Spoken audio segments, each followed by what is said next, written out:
move on, can I understand that? Because that's a bit more... She has to move on now. She's already been given an infringement, okay? I've got the infringement. We're taking care of that for her, but we want to understand why she's been... It's been explained to her. We're not going to Can I understand? Because the lawyer would like to know. We're taking this fight on for her and would like to know why she's been given... She lives in the area, so she's legally allowed here. We're not going to discuss that with you. She's been given her direction. She knows What direction has she been given? What direction? She doesn't know. She doesn't understand.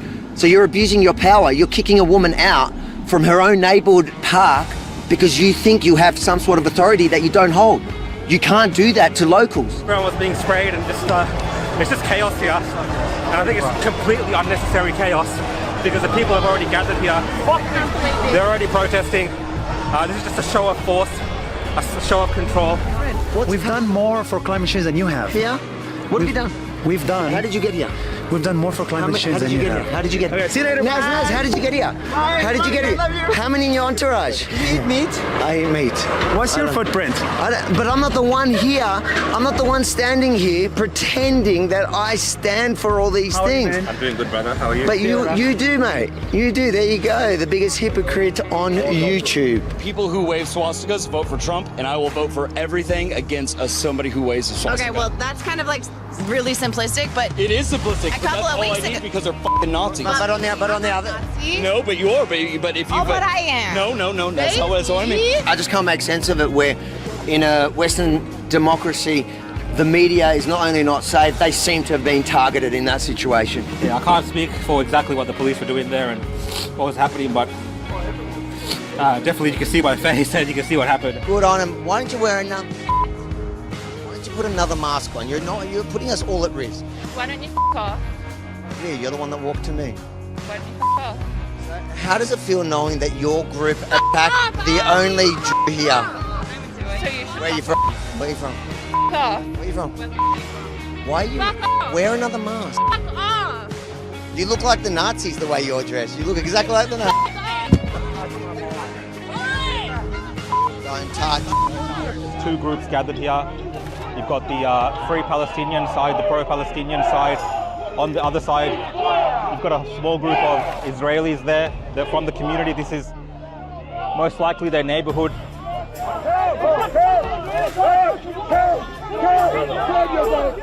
They claim it's not about anti-Semitism, but they keep throwing coins, throwing notes, showing us notes.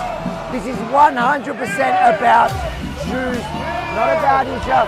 And we've imported this hate, and their useful idiots on the left are enjoying and participating in their Jew hatred. You should shave your beard Why? because it's like a bit messy down here. Yeah. Do you don't know about different cultures, or do you just think you do? I don't know about different cultures. Always go around telling people of color what to do, how to dress. No, I don't. I'm asking you. Do you always go around telling people of color how to dress and how to look? I want to hear about Daniel's breakfast. Yeah.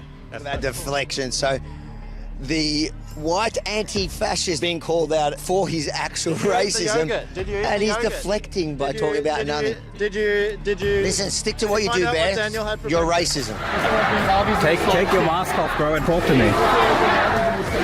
Don't be a coward, bro. Don't be a coward, man. What's with the umbrella, man? I'm just trying to cover what's happening here. Why wouldn't I be here? Why? Because you guys are so peaceful. Because you're so peaceful. You're all so peaceful. I wouldn't be here, the Jews wouldn't be here if the police weren't here to protect them. Making the point that they are a violent mob. I'll stop now because you're asking me quite aggressive questions. Well, I think and the I whole didn't ask to be interviewed. This is an interview done against my approval. And if vaccination excused- is also no, if the vaccine. excused, If this interview People is are forced vaccinated. Do you think that's okay? That's against their will, and that's WHO pushed the vaccine. I have never called for forced vaccination myself. Why is that not the WHO official position? I am not giving the WHO official position. Gosh, you're an aggressive interviewer. What are you talking about? You're a wedding photographer. Please, do not talk to me. We just had a guy tell us all about the working class, and you're telling me that wedding photographers can't do this kind of work. Wedding photographers below your white privilege. Yeah, actually, no, you're right. I got an answer. No, I just think I'm better than you two fucking idiots. You said, yeah, that's fine. Nothing to do with class or race or any of those things. You brought up my job. You brought up my job. Anti-fascist, and then he went straight to making fun of him like the person of colour is below him, the holy white man. Shame on you, you racist bigot. How do you put up with him if he's still voting for Dan Andrews? Well, We have a fight over it. if he Oh, did you have a fight over it? Oh, no. if he gives me my pocket money and doesn't I'm complain, a traditionalist, traditional man, yeah. yes, he is, and I love him. God bless you He's a good both. cook, and I'm the provider. He provides the money. I cook up the 5-star. You are the sweetest couple. I'll even forgive you that you voted Daniel Andrews in. Don't worry, I'm taking him back to the nursing home. What are you scared of medicine for, you coward? I'm not a coward, man. Yeah, buddy. Woo! Say hey, your people, be here.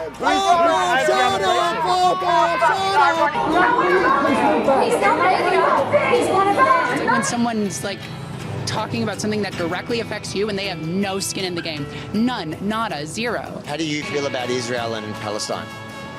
I mean, I don't think the genocide in Gaza is good. Do you have skin in the game? That's like a little bit of a different issue, though. Like, we're talking about like the health. No, but I'm just trying to make the point here. You have a really strong opinion about Israel. I'm applying your same argument back at you. You don't know what you're talking about. You've got no skin in the game. And I'm okay. okay. Funny how her logic only applies to her political foes. Imagine my shock. You're not happy about the crowd? Hey? You're not happy about them? Isn't it a Nazi protest? Where's there a Nazi? Huh? Where do you see a Nazi? Well, that's just what I heard. Either way, alt-right. Who's alt-right though? These guys. What makes them alt-right? Because they don't like Daniel Andrews. Sure, I don't know. I'm not. So what is it? You're the one sticking your finger up at him. You're the one like harassing me over this. Just stood here, stuck your finger up, took a photo. Willing to pull on you, calling them. I think it's pretty fair for me to come and ask you why. That is true, yes, fair enough. So why? Because I just agree with them. What don't you agree with? Any of their What, give me one of them. One of their stands. Alright, tell me what their position is. But you're the one that's standing against them. Surely you. Okay. Gotta go. So. No, he's asked me to get away because he doesn't. That's very different, and you're breaking my meter in half. Same thing. This with you. Benji's fired. Was that like giving you a headache at the end?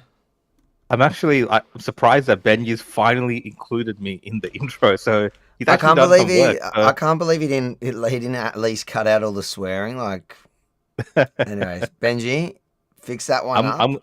I'm gonna advocate now. From now on, I'm gonna advocate on behalf of Benji to ensure that he keeps his job, because I think he's put a fair amount of clips of me in that video. So I'm quite happy with Benji's performance on this. All right, Benji, just check the sound.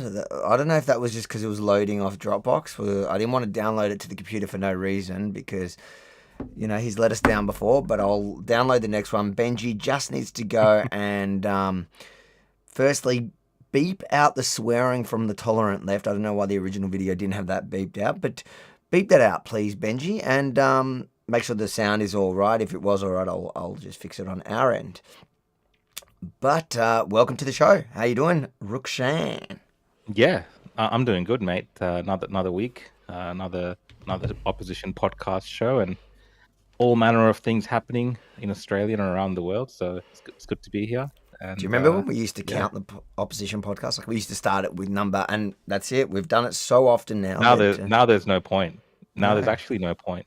But I don't know if we are doing this, but we should actually be on one of these kind of podcast platforms where people can listen to it later. I don't know. Are we doing that? Oh no.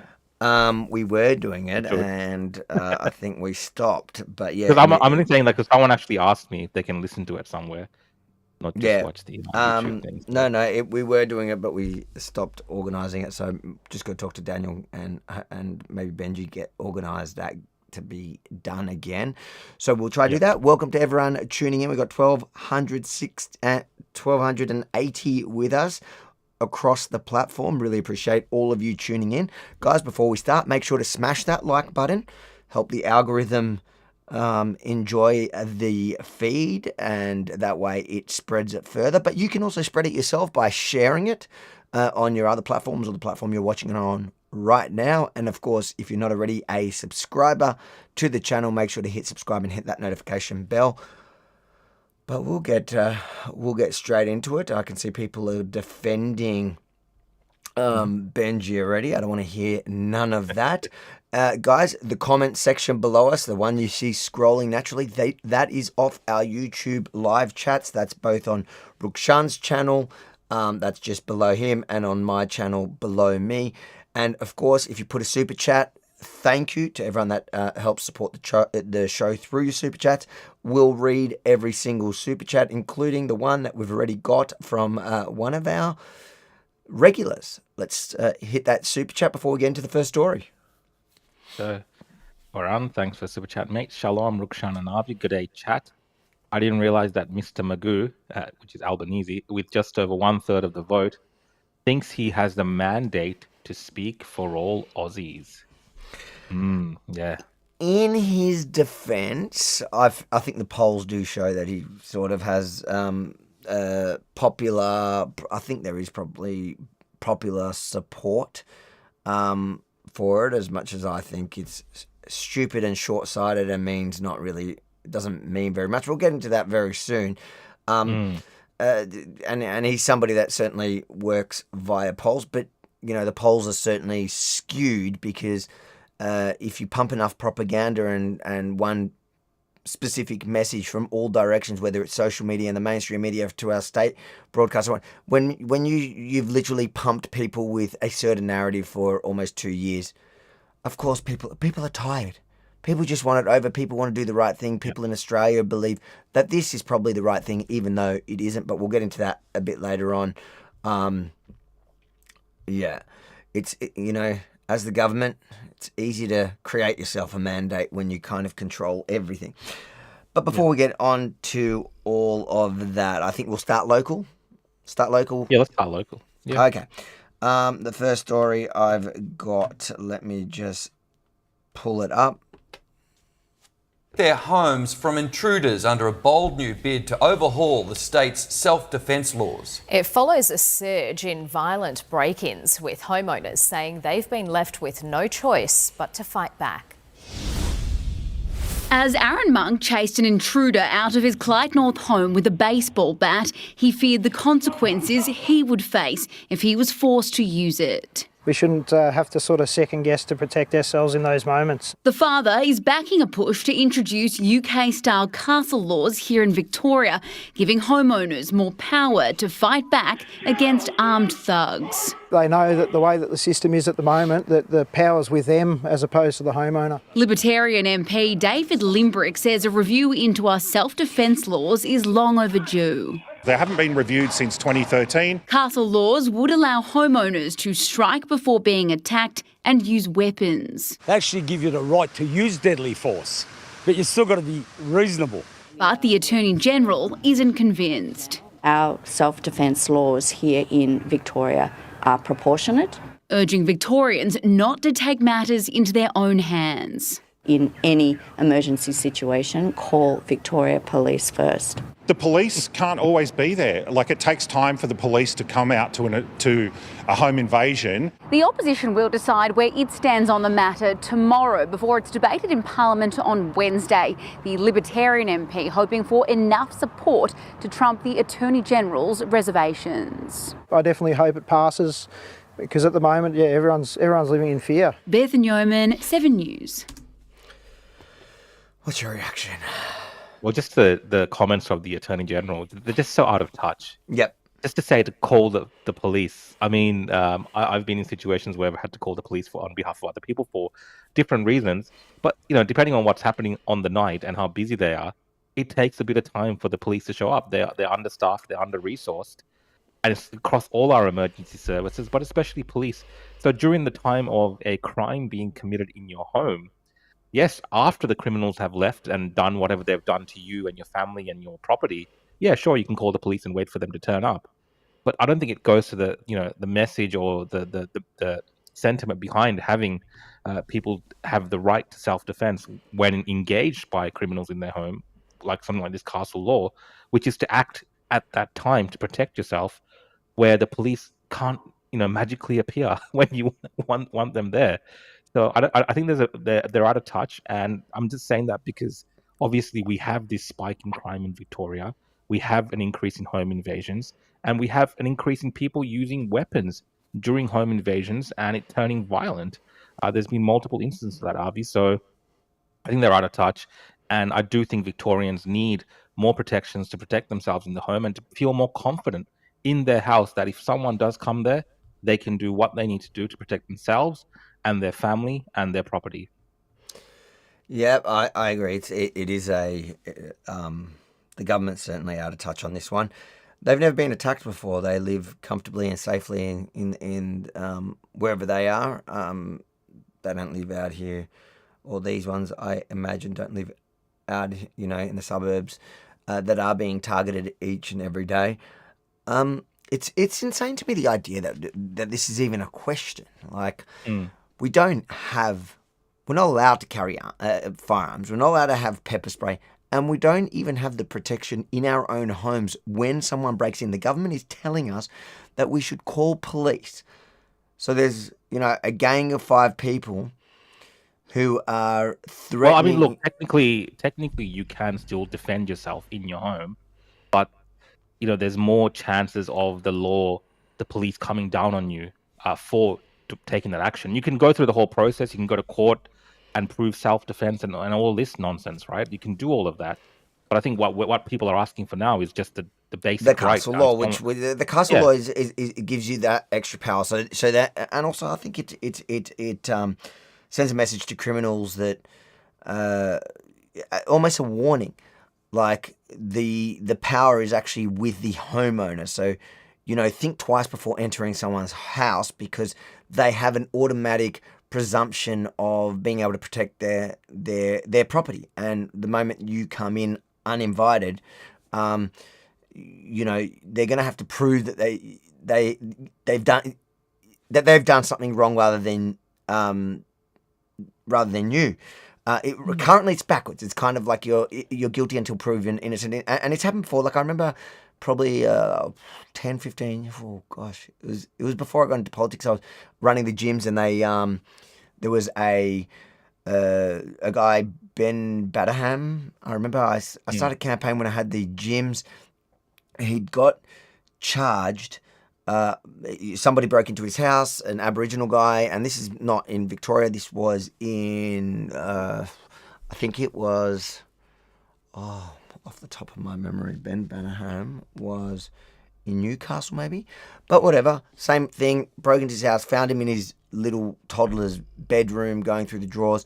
He ended up chasing this guy out of the house. I can't remember if he had a weapon, whatever. The guy ended up dying at the end of their struggle, and I remember starting a campaign because he got locked up, starting a campaign, and I remember the media at the time was saying, why would you put your reputation on the line?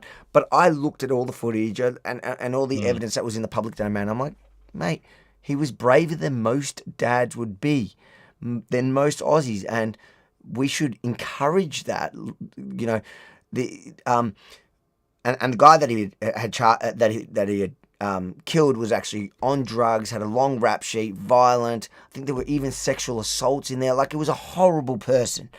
And he did something that we all wish we would be brave enough at the time to do.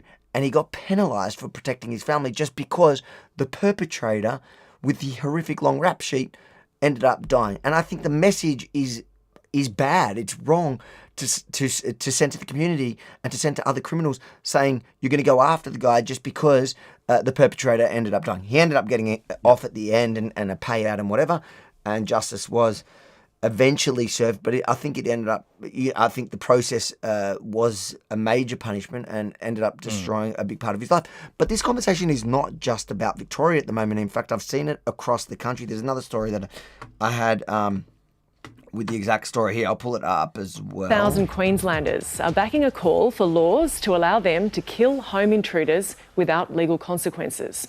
Now, to be clear, the state's Attorney General says the government has no plans to review the Criminal Code's rules around self-defence.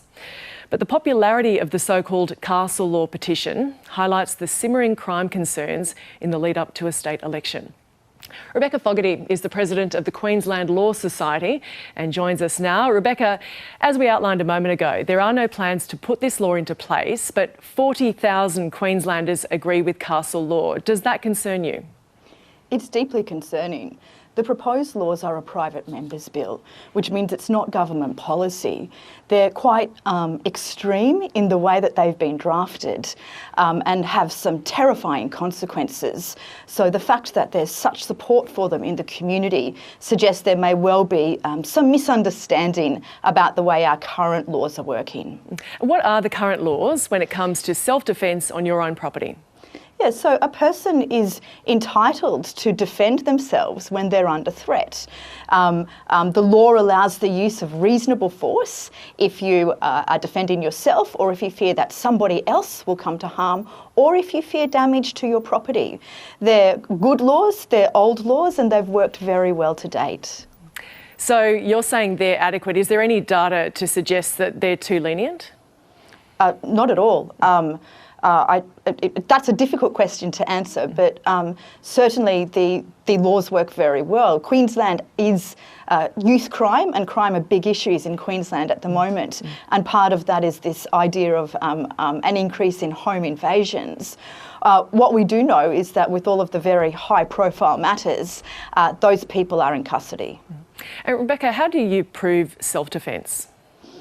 It's a question for the jury, so and that's appropriate. So it depends on the facts, because what is self-defence in one situation may not be appropriate in another. A person is entitled to use reasonable force, and a jury assesses whether that force is reasonable and proportionate. So that idea of proportionality is really important. You could have a situation where, for instance, a teenager comes out and touches your car on your property. They don't have a weapon. You may well be entitled to push them away or yell at them, but you probably wouldn't be proportionate to get out a gun and shoot them in that situation. This petition means something, though, doesn't it? It reflects the fear on the part of the public. Is there a perception that the law is lenient or inadequate? Look, I think it's so out of touch again. Same thing, yeah. I was going to say the same thing, mate. It's just out of touch. Even though I understand what that Law Society law is trying to say, and yes, there could be instances where some people might take it too far, but I think overall, these kind of protections should benefit innocent members of the public. You know what I mean? So.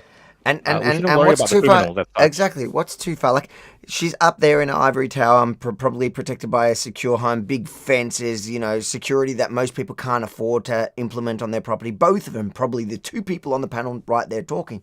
So they've never actually experienced the fear of having the criminals, roaming the streets and then one breaking a window, getting in and a gang or whatever. The idea is also to work, like I was trying to say before, as a deterrent. Like when criminals know. So when I was driving through America, it was interesting because in certain states, people were like, oh, don't walk onto... And the example specifically that she gave, a teenager touches your car on a property, you don't have the right to whatever. Yep. And yeah, it's a great example to give, fine, around...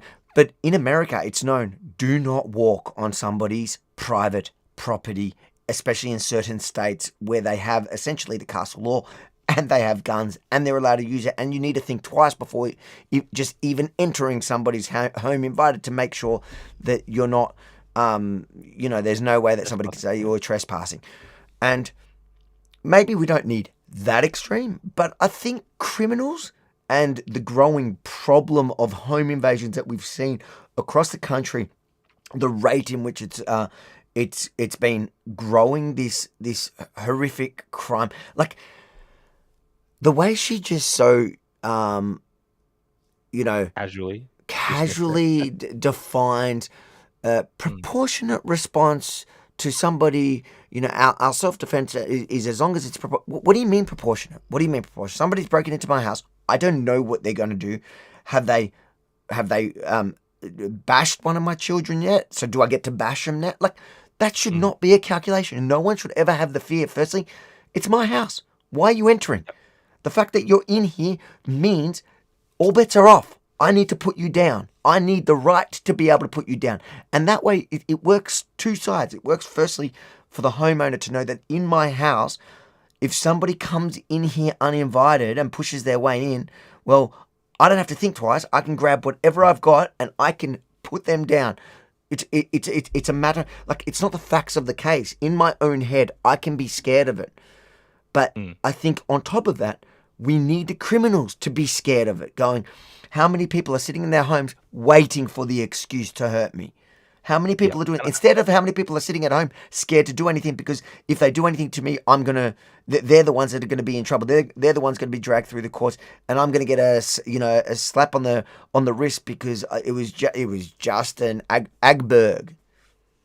Yeah, and I think these institutional people like these lawyers and stuff, kind of ruling class that we have, right, for lack of a better way to describe them, they need to come to terms with the reality of what it's like in Australia today.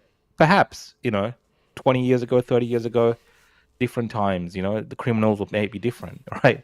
The crime wave that we have now and the type of violence that we're seeing and the type of criminals, especially some of these, drug-affected criminals or these gang-linked criminals, you covered that story, Avi, of that guy that had his hand hacked off. This is not in the house, but at a shopping center. Same thing, like over a mobile phone. Right? So the criminality and the types of crimes that we're seeing now in our societies have fundamentally changed, and we can discuss all the problems that are related to why that's happened, sure. But it's happened. And the police and their response, the response of governments, we've seen the sham of the machete bins, right? 300K per bin around the state of Victoria, right? So we have these policies in place to crime is so bad now that we've had to put bins in front of police stations for criminals. I saw somebody asking if they're putting neo-Nazi bins to deal with. Well, we've had to come up with these plans, right? Because it's so bad, these type of violent crimes that we're seeing, to put machetes away. So obviously the times have changed now. Things are different. It's no longer a country where you can leave your door unlocked, right? People talk about a time like that in certain suburbs where you didn't have to lock your doors and everything was safe and you knew your neighbor and all this kind of stuff. That's over in Australia. That's pretty much done, especially in the inner suburbs, right? It's pretty much done. So you have to be able to now protect yourself in your home when the police don't rock up for a few hours after you've called them, for instance, right?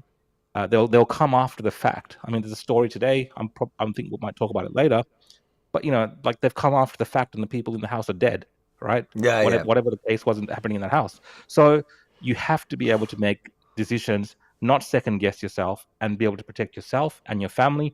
And yes, we don't even have access to certain weapons and things. I'm just talking about things in the house or just your hands and your arms, whatever. You need to be able to not second guess yourself and protect yourself. So I fully support what's been discussed in terms of having this type of law being made that people are aware of, that criminals are aware of now, that if you enter a house, there could be repercussions. That'll, like you said, that'll make them think twice about going into and anyone that's been attacked knows that you get this adrenaline dump, and they talk about it a lot. It's whether you get the fight or flight reaction. And the thing is, in the moment, with that adrenaline, if you do turn to fight, and sometimes you're just trapped, so you're probably in it, like within your own house, and also when your kids are around, you might, even if you're a person that would normally flight, you may end up fighting. That adrenaline is going to make, especially if you're nervous and worried, you're going to go over the top. If you see a guy heading to your little daughter's bedroom, you're not going to go at him. You're going to go, "Excuse me, sir, how are you planning on punching me? I just want to make sure I don't go over the top." The whole idea of proportionate. Yeah, the whole idea of proportionality in these situations when it comes to violence makes no sense. You actually don't. If you want to win a fight, you by definition have to go at a higher proportion than the person attacking you. So I guess the legal argument is that you go, one level. Mate, you don't know. Like, the thing is, when somebody's going up the stairs into your daughter's bedroom, you just want to grab whatever you can get a hold of and neutralize the threat. And the additional problem is, like, in that state that they caused by entering your home illegally is the adrenaline that you got, where you may not stop yourself because you're just so outraged and nervous and all that energy joint. That's really easy for, you know, a jury at the end when you're countering the facts, or the DPP to present the facts of, like, oh, look, it was just this one guy who, may have done many bad things before, but they wouldn't have known that. He was just gently walking up the stairs towards his daughter's bedroom, and he was probably only going to say hi. Like, it's insanity. It should literally be in the person at home, give them all the tools they have. In fact, I think that we should bring back guns and let people at least have guns in their own house. Really send a message to perpetrators, don't enter houses because you may end up not coming out. That's the message we should be sending to crooks. Let's read a couple of these super chats before we move on. Chat. Varun, thanks, mate.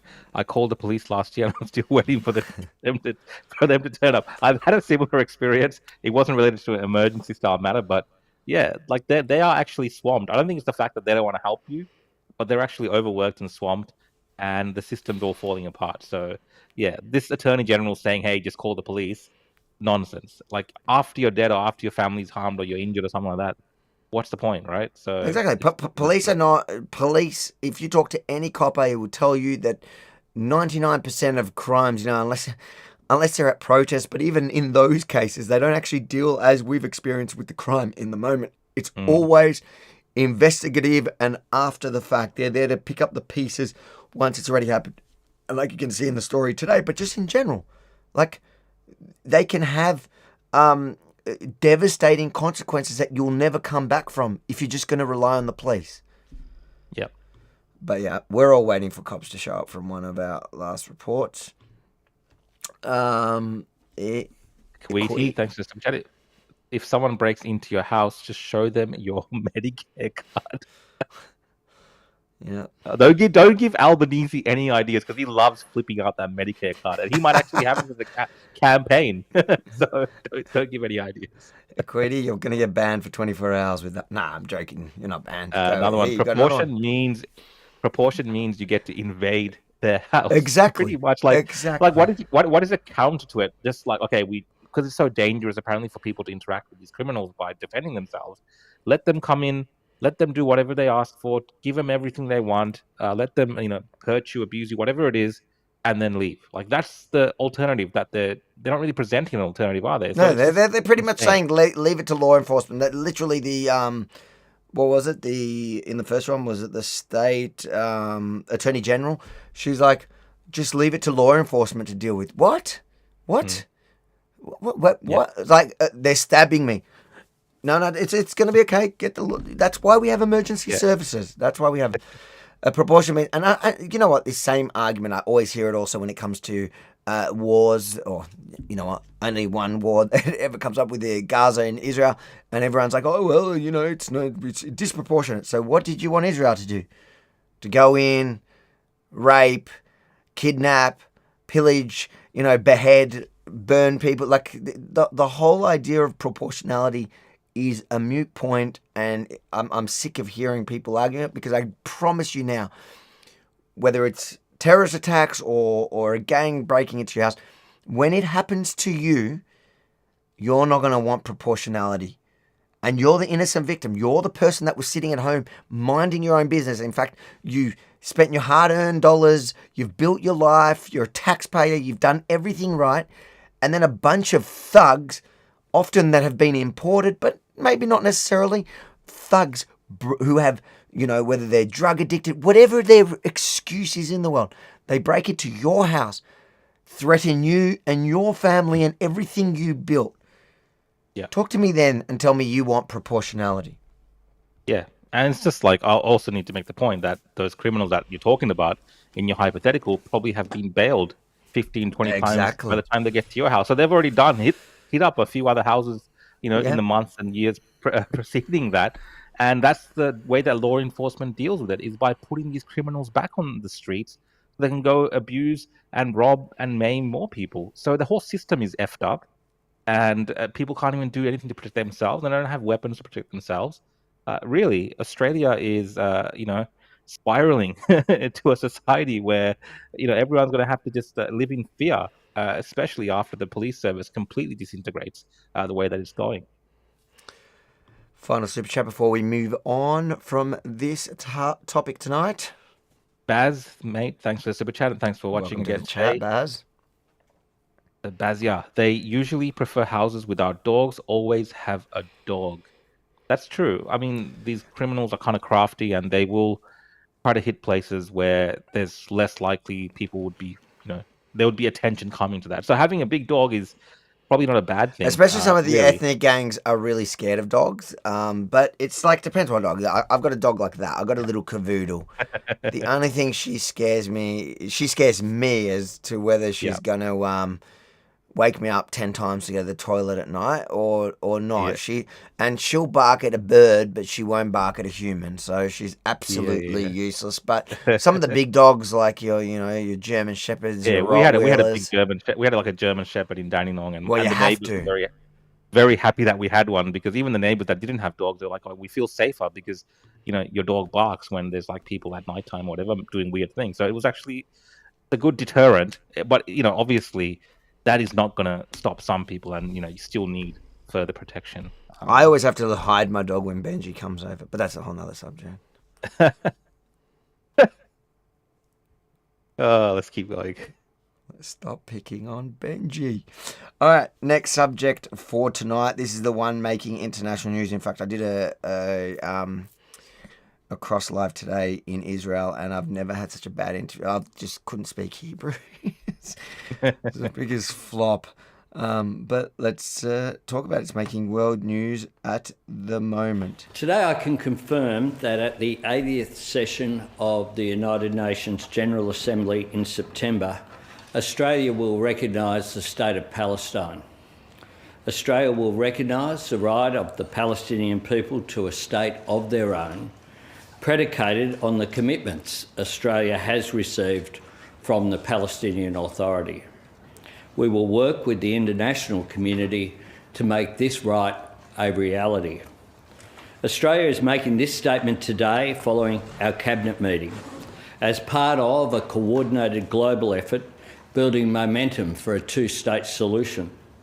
Over the past fortnight, I have discussed this with Prime Minister Starmer, President Macron, Prime Minister Luxon and Prime Minister Ishaba, as well as Prime Minister Netanyahu last Thursday and President Abbas last Tuesday. A two-state solution is humanity's best hope to break the cycle of violence in the Middle East and to bring an end to the conflict, suffering and starvation in Gaza. The international community's vision for a just and lasting peace in the Middle East always encompassed two states, living side by side with internationally recognised borders, a state of Israel and a state of Palestine, with security for the people of both nations. This is the plan Australia was the first member of the United Nations to vote for back in 1947, when we proudly supported the creation of the modern state of Israel as a state for the Jewish people alongside a state for the Palestinian people. And that is why, when we recognise the long-held and legitimate aspirations of the people of Palestine, we are also upholding and strengthening our commitment to the people of Israel and their right to live in freedom, security and safety. Because until Israeli and Palestinian statehood is permanent, peace can only be temporary. Ever since the atrocities perpetrated by Hamas on the 7th of October 2023, Australia has stood with the people of Israel and our partners and allies around the world in calling for the release of the hostages. For the sake of their loved ones and all who share in their pain, we repeat that call today. Our government has made it clear that there can be no role for the terrorists of Hamas in any future Palestinian state. This is one of the commitments Australia has sought and received from President Abbas and the Palestinian Authority. The Palestinian Authority has reaffirmed it recognises Israel's right to exist in peace and security. It has committed to demilitarise and to hold general elections.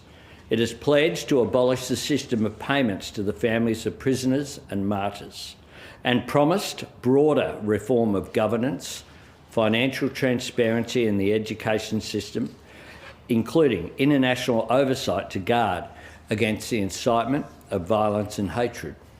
These detailed and significant commitments have been given even greater weight by the Arab League's unprecedented demand for Hamas to end its rule in Gaza and surrender its weapons to the Palestinian Authority. This is an opportunity to deliver self-determination for the people of Palestine in a way that isolates Hamas, disarms it, and drives it out of the region once and for all. The international community is moving to establish a Palestinian state. We'll just stop there a second because there's a couple of funny things like just hearing in that. So he's basically saying we're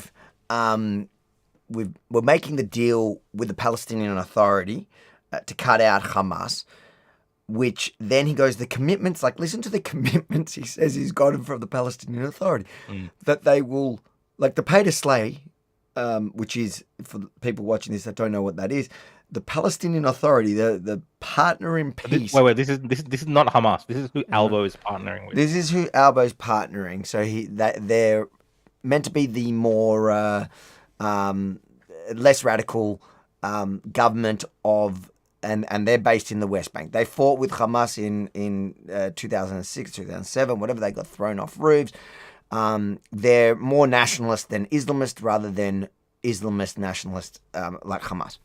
But the commitment that he's gotten from the PA, like one of the commitments, so there was a bunch of commitments, but one of them is that they promised to stop the pay for slay. And pay for slay means that they pay, he calls martyrs, terrorists, suicide bombers, people that killed a Jew, and every Jew you killed, you got paid more by the not radical new partner of, and it's not Albo said, stop the pay to slay and then we'll accept it. No, they promised us they'll stop it.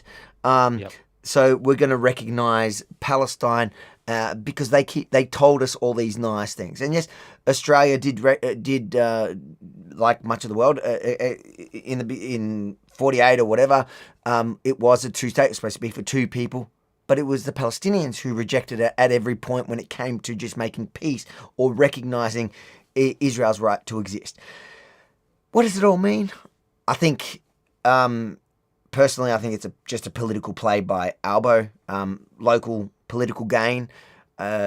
He sees, he's following the polls. Well, it does feel like I know it's a local political play, but there is a kind of, and then there's two. I think there's two parts to it, and we've talked about this before. I think that there's the personal political gain here, and also to be the champion of the Free Palestine movement, to take control of all of that.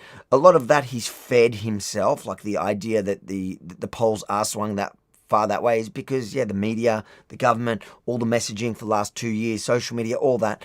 But he's riding that wave, gain that political. But at the same time, you see the people that he says he's spoken to and that he's been working with behind the scenes are all the left-leaning, Western leaders that I think are colluding to undermine Trump, because none of them can take Trump head on.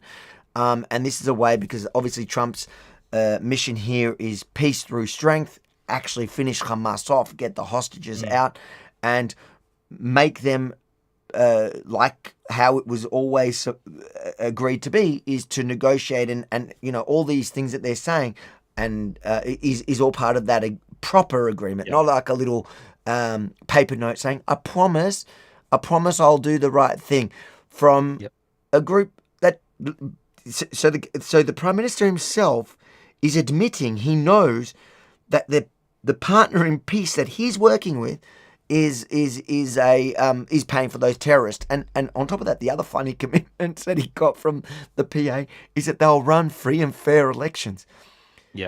They're meant to be the democratically elected. They're not like Hamas. They haven't run an election. I don't know. I think the last election was 20 years ago. They haven't run an election in 20 years. So I promise I'll do it. Why can't you get... Let's pretend for a second like you really think that these guys are going to be your partners in peace. Why are you just taking, like, I promise you, why don't you say, okay, guys, why don't you call an election now? Why don't you stop the pay for slay now? The other commitment that he got from them is that they'll stop the radicalization in education system. So where they're taught, like if you turn on any Palestinian TV, they're taught in cartoons. Most of them are about killing Jews. And I say Jews because they actually say Jews. It's not like here where they use euphemisms or they say Jews. So why does he need to get these commitments when the Palestinian Authority, who have been in charge for so many years, and they could have proven themselves to Albanese and the rest of the leftist, allied thing that he has going? Why don't you start doing those things and then talk about a state? Yeah. And why don't they just negotiate the state like they should?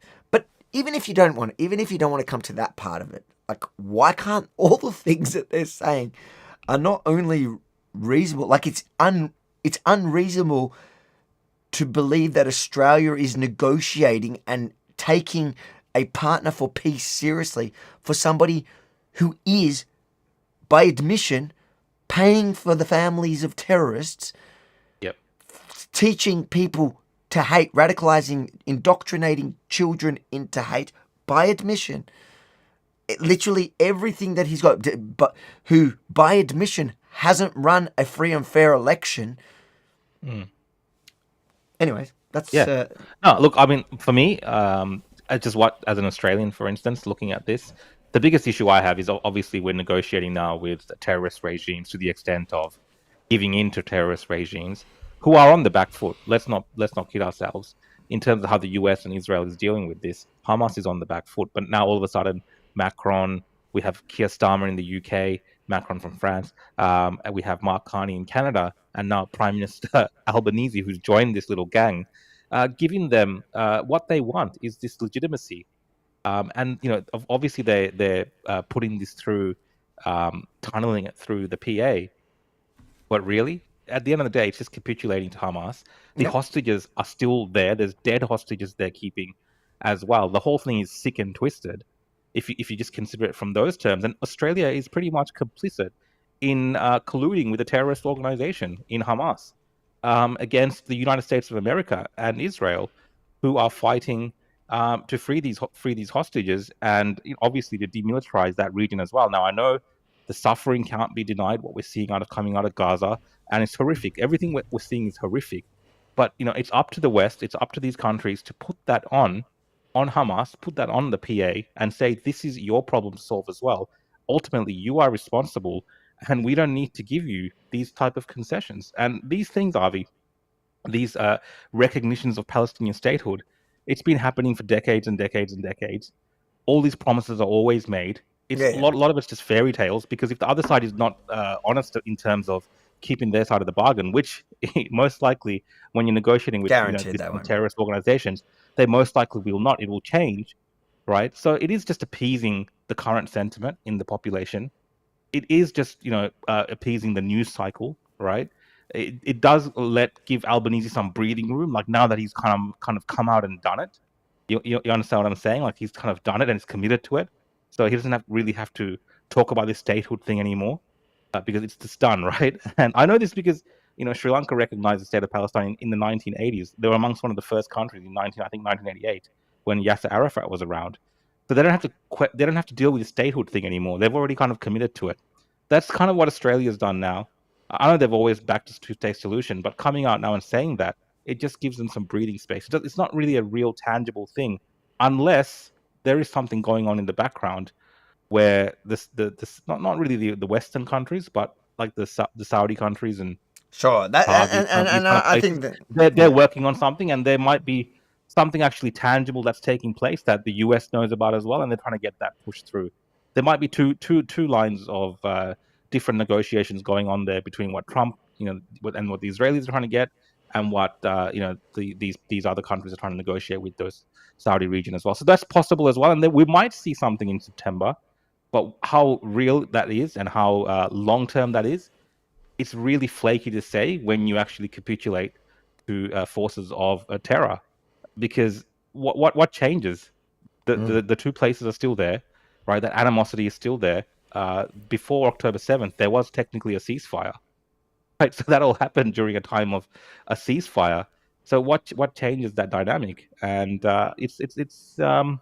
it's all up in the air. It doesn't really actually solve anything. And It doesn't solve anything. And the thing with Gaza is that the Palestinian Authority don't rule Gaza, so it doesn't actually change anything on the ground for the Gaza war.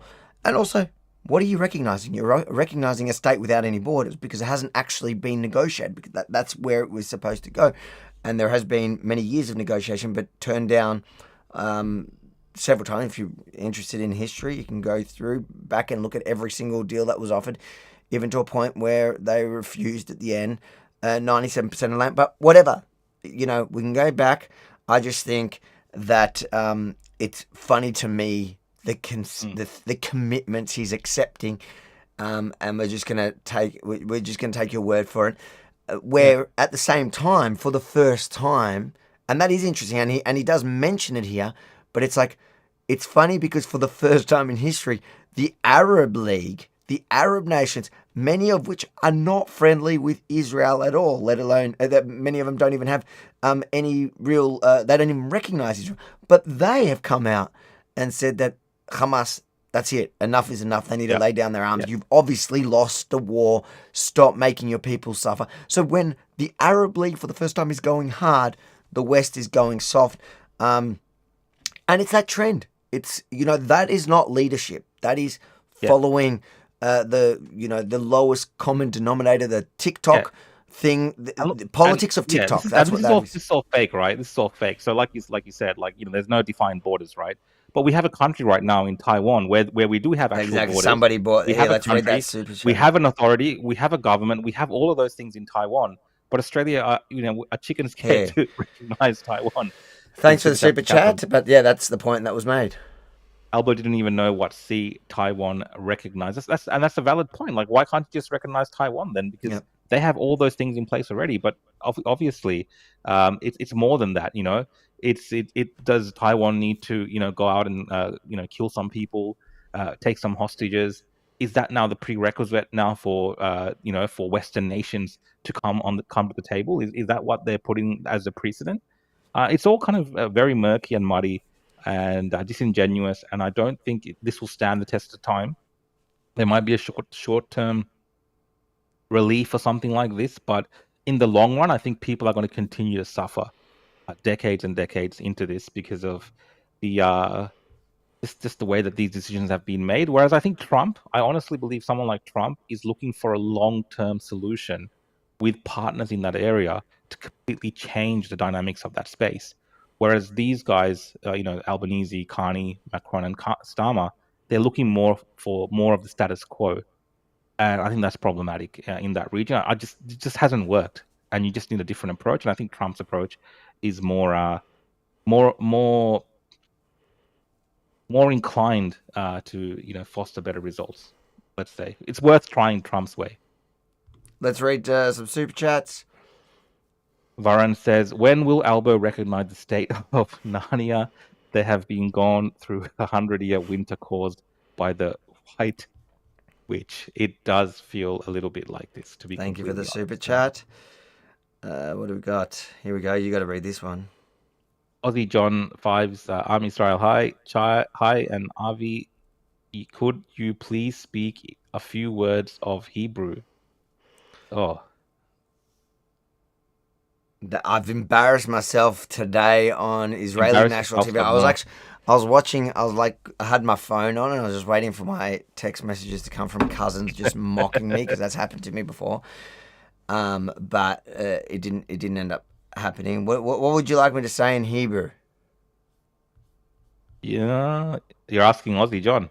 Well, I can ask you unless you want to make Aussie John a favor. You can. What can you say in Hebrew? Tell everyone here that you're not a Mossad agent in Hebrew. But I don't want to lie in Hebrew. Ani lo Mossad. Rukshan hu Mossad. Yeah. Rukshan is the Mossad. Rukshan, when are we going to go kiss that wall? When am I going to take the trip? You're going to take the trip. I've got to take you on the trip. We got to go on the trip.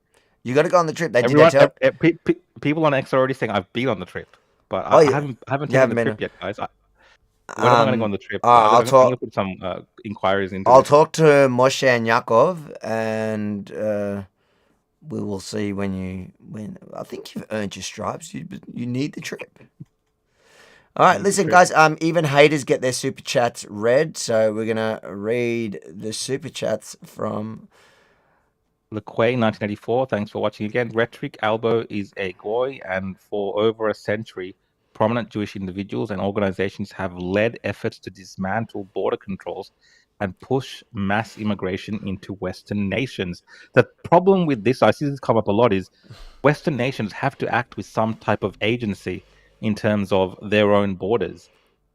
Everyone just kind of puts all the blame on the Jews for this. Listen, prominent Jewish individuals, guess what? There are prominent leftist Jews.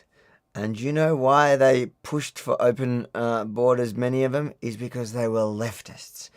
And guess what? Many of them are very much regretting their pushing of open borders, because now the Jewish community in said countries that they've fought for open immigration because they were leftists, it hasn't turned out too well. No, well, what people say is, Avi, that obviously, all Jews can go back to their homeland. So after they've ruined everything else, that's what they're doing. They're all just going to go back to Israel. That's kind of the retort to that. I'll tell you the secret. You know what the funny thing is? Even in the Arab world, so like if you talk to Yemenite Arabs, Jews, like my family before 48, none of them were like Zionists. They so it depends how you define the word Zionist.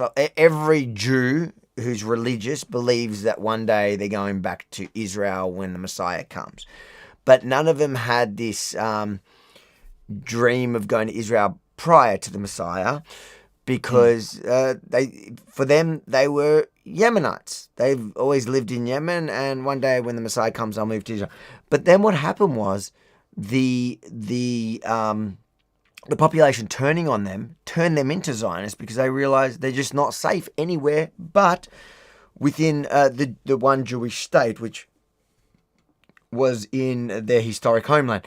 And, it begs the question, why don't you have the same thing the other way around? So when it was so bad for Palestinians or whatever, why didn't all the Arab states, there's 50-something Arab states, why did none of them really open their doors to the persecuted Arabs at the time? Because there were two Nakbas that happened at the same time. There was the Nakba, that's what the Palestinians call the catastrophe of the displacement of 700,000 Arabs from what was Mandate Palestine at the time.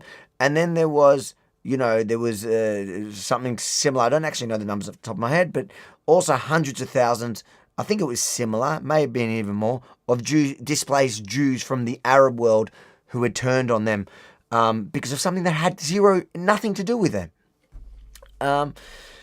So the point I went on to that for is that people don't realize, or people like that, I don't know if they don't realize or they're just disingenuous in their arguments, is that Aussie Jews are just like Aussie Christians, Aussie whatever. Like there is a broad political spectrum in which, I find myself probably on the really right side of the political spectrum within the Jewish community. But then you go all the way to the left. That's why you have like the crazy Jewish queers for Palestine. Like it's a problem. So the vast majority of Jews within the Jewish community along that spectrum are proud Australians, or if they're really from the loony lefty, they're proud Nam or whatever they think we're on stolen land here. Yeah. But they wouldn't want to go back to Israel. They wouldn't go to Israel anyways because they're anti all that. Like, Yeah, you may end up forcing Jews back. Like I can tell you as an Australian Jew, I want to live here. I love Australia, but the trajectory of where this country is going, I feel lucky that there is a state of Israel because, yeah, you're right. I do have a backup plan now because when this goes to shit because you were too busy focusing on the Jews instead of what you're really bringing to this country that was going to destroy this country, I've got somewhere I can go. What are you going to do? So you actually need to heed that warning and stand up and fight to defend this country. Stop blaming everyone else for your problems. Like, you have agency. You need to vote out the people that believe in open borders. And yeah, people with bad political ideas, whether they're Jewish or not, should be debated and shown for the bad ideas that they have. Yeah, and it is an ideas thing. It is an ideological thing. You see that very clearly over the last couple of years when Trump's back in the administration there as the President of the United States of America, the difference in the policies when it comes to immigration. The countries do have agency. The leaders in those countries do have agency in terms of controlling the inflow of migration into these nations. It's been shown many times that you can have different immigration policies if you have the will to do it. But many progressive, governments, many left-wing governments now want to maintain power by importing people for votes. That's just pretty much what's happening. And you can, point fingers wherever you want to point. You could even say that perhaps the Middle East is destabilizing the region to allow more Muslim migration into the West. Because like you said, they're not taking any Muslim migrants in, for instance, from these war zones as much. They, even during the Syria war, where did they go? They went to Europe, to Germany, and all around that area. So maybe it's that. It's a ploy by them if you want to go down this conspiratorial route, because it's just crazy. You can come up with anything. So a lot of it, I think, is just misplaced hate and anger towards Israel, towards Jews. And we just have to come to terms with the fact that we need to get stricter on our leaders in our countries and hold them accountable, right? Actually hold them accountable for what's happening in our countries when it comes to things like immigration, instead of having these boogeymen that are just part of conspiracies that really leads to nothing. Like, nothing really changes unless you have leaders with the will to actually enforce agendas that push back against those things. Yep. All right, let's read a couple of these super chats. What do we got? Baz Dark Horse back. Albo calls them the martyrs. I know. Yeah. It is pretty crazy that he just calls them martyrs. Like, pay for slave. Yeah. Let's be clear. It is terrorists. You're talking about suicide, the family of suicide bombers, people that go out stabbing, targeting innocent civilians, men, women, children. Yeah. That's what he's calling them martyrs. You're right. That's he's taken on the term used by the Palestinian Authority. The same Palestinian Authority we're meant to believe are going to stop paying them. You know what a journalist should have asked them if they were there is, okay, cool, no new martyrs will be paid, but are you going to keep continuing your payment plans for the previous martyrs? Is that, you know what I mean? Like, is that? And why don't you make them stop today? Why don't you make them stop today?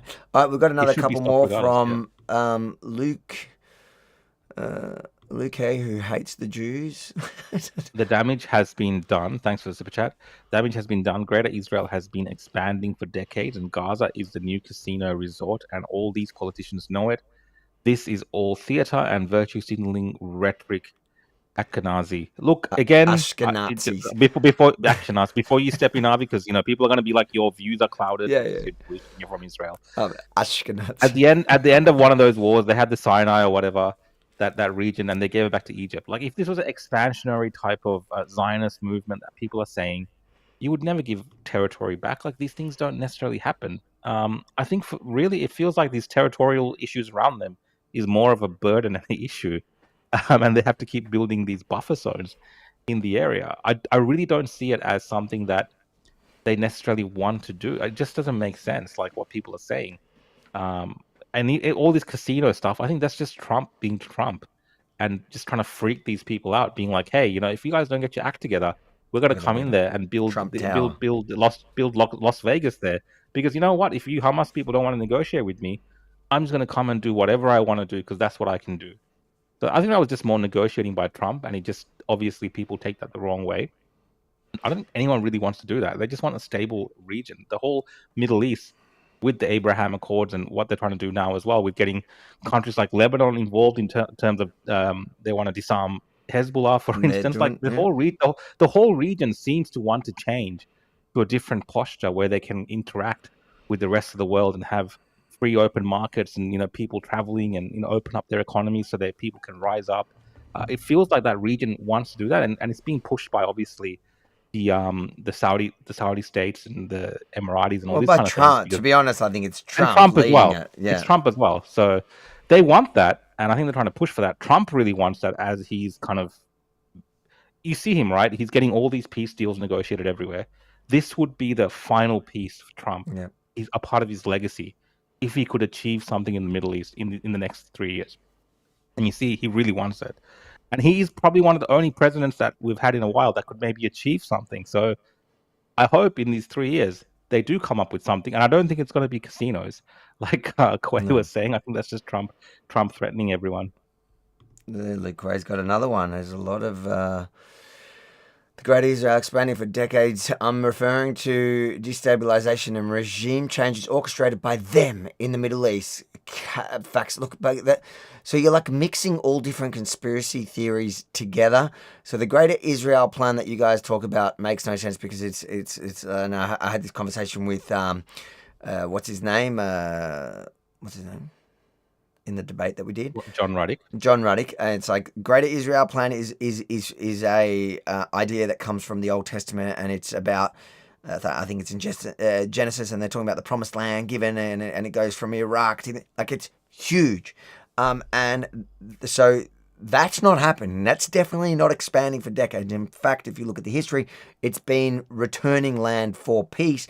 Both in Jordan and Egypt, the Sinai is the best example, and Gaza itself, and then the regime changes orchestrated by them. Like, what regime changes are you talking about was orchestrated by Israel? The only one that you can probably, I think, pin on Israel lately is, I guess like they like to blame Israel for Saddam Hussein.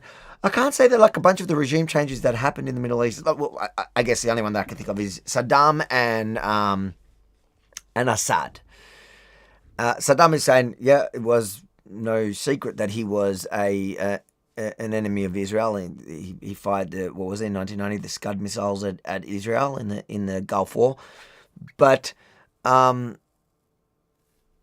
the regime, like Assad... Well, I would definitely say that US and Israel, because obviously Israel has interest there, the US has interest there. Yeah. They do meddle in the region. They do meddle. Like all politics, they meddle in the region. 100%, but like that's definitely happening. When you're talking about like Assad, for example, so like everyone's like, Bibi said he did it. And it's not like if you actually listen to what Bibi's saying and you understand the region, you get what he's actually saying. He's saying that we knocked out Hezbollah, which was kind of the guerrilla military force that was propping up the Assad regime for the Iranians and was the pipeline to Lebanon from Iran.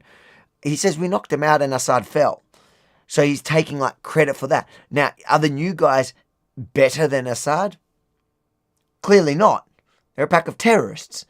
But, remember Assad also killed hundreds of thousands of Syrians himself. So far, they haven't been any worse than Assad. They've just killed the other different people.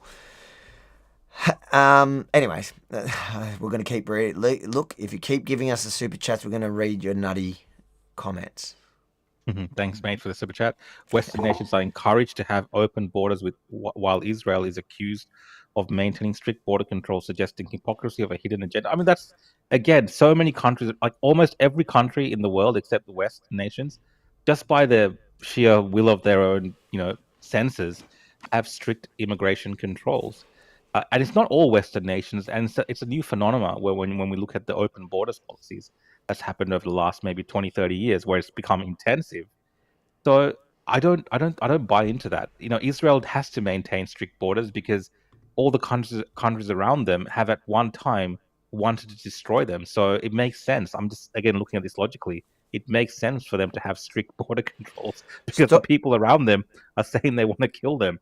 Stop complaining about them having strict borders. Why don't you complain about your government having weak borders? I don't know why you think Israel's been the one pushing everyone to have open borders. They have where, when? And if you're pinning it on Jews, leftist Jews that also happen to believe in the state of Israel, they are leftist Jews. We've gone through that already. Have strict borders. Stop letting in people that hate your country, that hate your value system, that people that will never integrate and in the long run will overtake. Here we go. Varan is, here we go. Varan says, Luke is proving Qatar is being generous tonight. Look, yeah, it's true. Is it? I don't mind the Qatari super chats. Bring them. Yeah, they're good. They're actually quite big ones. I'm supportive of them. If they get too small, I might start ignoring them. Thanks for the super chat. We got one from Maxine Elstone. Albo is not representing Australians. Aussies will represent Aussies on the 31st of August. Oh, that's going to the...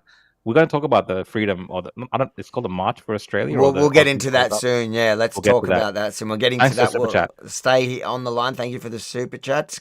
Stay with us. Bear with us as we get through Luke's super chats. Are we getting funded by Qatar, that means? I'll take it. Tour. This is from Windy and Junior.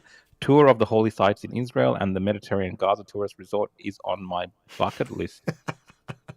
When are you going to get me in trouble for laughing at that? It's not funny. No, I really want to see the holy land. I guess I've always just say my bucket list is kissing the wall. No, mate. I want to go to the house of God, Jesus' father's house. So. I mean, that's our wall. That's the Christian wall. That's the Jesus wall. So he's our God. The temple. Also, that was our temple. That's right. So, I'm almost finished the show, by the way. Personally, if people want to know my views, these British mandate, all this kind of the British colonialists in that region should have just kept that whole area and not given it to any of these people. That is my. That's the way I see this now, and actually ran that place, and possibly still be in control today. I think that would have been actually a better solution than what we've had. Your Mossad pay has just been halved. Equity says, check out Harvey Norman for a great deal, Wendy. There you go. Harvey Norman. I didn't know you had a travel agency. Yes, I got that. Yes, I can sort you out. Catherine Kanavi says, do they have to declare their PTS to Centrelink? Thanks for the super chat. I don't want to make light of any of that.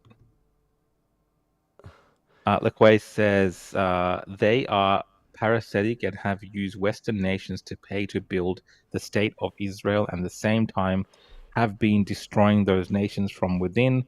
Left and right, Avi, you just proved your ultimate allegiance is Israel. I don't know if he proved that necessarily, Lequay. Like just watching it, observing what Avi was saying, I don't think he proved that necessarily.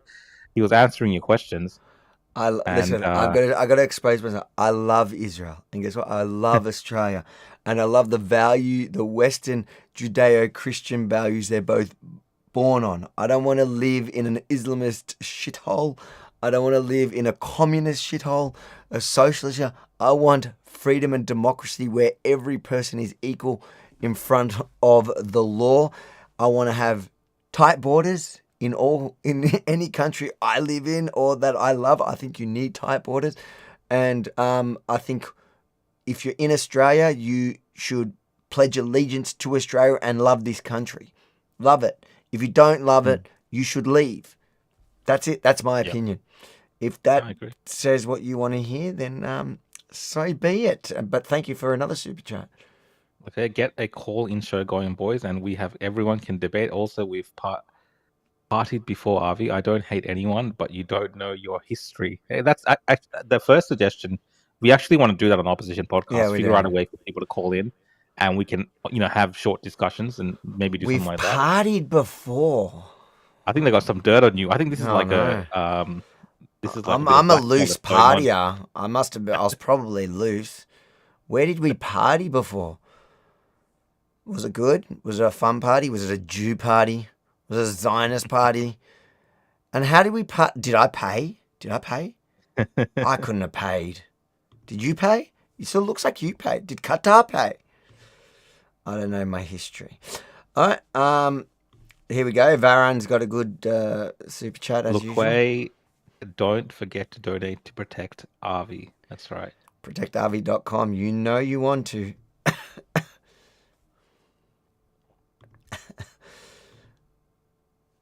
Thank you for the super chat. Matt. Avi. Australia versus... I love this one. Oh, you read it. Yeah. Can I ask you guys, do you ask the Italians as well? Like, do you ask Greeks in Australia? Do you go, who would you fight for if Australia went up against Greece? Would you ask, like, why is it just when it's Israel, when somebody loves Israel, do you ask them when they go up? And I'll tell you the truth. You know what I fight for is the value system. So if either country was taken over by either Islamists or communists or social, like somebody whose moral compass has been destroyed and disappeared, and it's literally the value system is no longer there, then of course I'll take whichever side is actually standing up. Like if Australia was if Australia was taken over by some of the people we're going to see in later on in the show, those like the socialists that are growing, or the neo-Nazis that are marching the streets, I promise you I'm not fighting for Australia. But if the other thing happened the other way, same thing, because it's about a set of values. It's not about being tribal just for the same. The reason why I love Israel is because it is a beacon of democracy in a really dark place in the world that was designed to protect. It was in 48 brought in to protect Jews from when the world turns dark, as it has so many times in history, but that one specifically after the Holocaust. So which one I'll fight for? Whichever one is in the right. How does that? Oh, okay. No, well, that's your answer. I think I probably disagree with you on some of those points, but I understand how you've answered that question. It makes sense to me for sure. Would you fight for Australia if the communists took over or the Nazis took over? Would you sign up to join the army? Well, you can do it like this. I would probably die fighting them in Australia for the Australia that I believe in. Sure, but that wasn't one of the options. That wasn't the way the question was put. But I mean, I would, if I had to between Sri Lanka and Australia right now, it would be, of course, any time really Australia. I would die for Australia because my life. But the hypothetical makes no sense. In Australia and Sri Lanka, is Australia and Sri Lanka allies now or not really allies? No, they're allies. The Governor General was just there like the other day, so they're a part of the Commonwealth. They're technically a part of the same British Commonwealth. So that's what I'm saying. Like it makes it something really bad has to have gone wrong. Like give me the scenario. You need the context of what's happened. It's like saying, would you fight for the Nazis in Germany? You know how many Jews were in the German army prior to Nazi Germany? And then if you told them, oh, look, what's the future? Like they weren't fighting for Nazi Germany. They were fighting because they were proud Germans. If the world turned on its head, if fascists took over either state, then I just won't be joining them, that's for sure. Or I might join Rukshan in fighting them here. If that's an option. If you're giving me an option to be able to fight the Nazis within Australia, but isn't that technically... Hold on. If the question is if you were fight, because I'm assuming if you're saying if it was Australia versus Israel, so that's the war, which one will you fight for? That was the question that was posed to me, right? Yeah. And your answer is you would fight and I said whoever's been taken over by the evil force. And so in this context, we're saying obviously, okay, so in this scenario, it's Australia that was taken over, and you said you would then fight the Nazis here. Well, by definition, doesn't that mean you're joining Israel? If the question is if it's Israel versus Australia, yeah. Hold on. So you're fighting for Israel. I got it. No, that's not what I said. You just said it. Hold on. If Australia is fighting Israel, This is the question that was posed. That's what I was answering. You answered a different question. You said, and I said, well, I wouldn't fight for whichever ones turned dark. Yeah. Okay, I didn't necessarily say I was going to fight for any of them. But I would fight. I'm saying we should be fighting that darkness. So you should be fighting for what you believe in the country. So you might be a part of a rebel force. It doesn't mean, but that doesn't necessarily mean that you agree with. But that wasn't the question. The question was doesn't mean you agree with the Israeli invaders. Doesn't mean that. Doesn't matter. You're fighting doesn't matter. You or you might fight Israel as well. But I'm saying that the spirit of listen, mate. There's no way to get away with what you just said. Would be with Australia. I see you turning this on me, but I am 100% committed to fighting for Australia. I don't need the hypotheticals. It's just Australia. Go. Thanks, Super Chat. I used to vote for Labour, but then I realised they were so bad at leading, I stopped voting for them. Keep up the good work. Harvey, thanks for the Super Chat, Andrew. Thank you for the Super Chat. I'm glad to hear that you recovered from that deadly sickness. And welcome to... the problem is we don't even have an opposition here. Like, we have Labour and Labour Light, and then some nutty minor parties and some good ones. Listen, I'm One Nation nowadays. That's it. I've declared my loyalty to fight for Australia. This is from Michael. Yeah, thanks, mate. Dan Andrews and Albo pushes for communism. Sad. Yeah, definitely.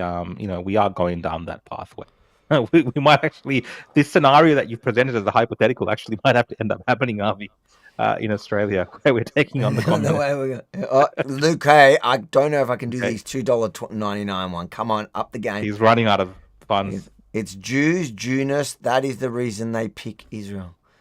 I don't know how you got that from when I said, if Israel turned into a fascist state, a genuinely fascist state, not the pretend buzzword genocide, apartheid rubbish that you guys spew. I think, but the state is different from the spirit of the country and the people. Like, I don't associate the CCP with the Chinese people, for instance. Like, that is a regime that is sure. But the question is, if they went to war, if you had a war between the two states, that's the question that they keep posing. If you had a war between the two states, but the only way that you're going to end up having a war between, especially Australia and Israel, on the other side of the world, is one has turned into a fascist. Like it's a scenario that can't even happen. Like, how's Australia ever going to fight Israel? It's just not. It can't happen. But unless Israel turned into a fascist state and just tried to actually implement the Greater Israel project, plan or whatever project, and they were the not the Islamic Caliphate, the Jewish Caliphate. They're trying to implement a Jewish Caliphate. Yes, then I will fight against Israel. I'm with you. Oh, this is the real question, though.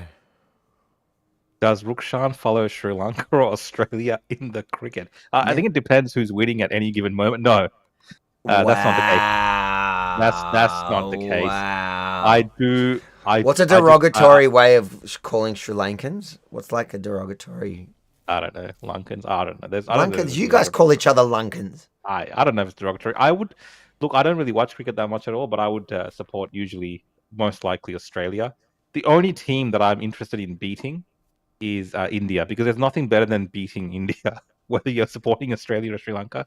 Watching India lose in cricket games when they have a billion of them, and just the tendency they have just to have a big sulk about it, especially if they lose to a smaller country, it's quite enjoyable throughout my life. So I've always just enjoyed India losing for whatever reason. But Australia, I've grown up with Australian cricket. There is obviously the underdog factor of the Sri Lankan team at one point when they were coming up back in the day, and they were underdogs, and you wanted to kind of support the underdog. But now it doesn't really matter. I don't really care at all. So un-Australian. So un-Australian. That's almost, I'd argue that that's worse than fighting in war.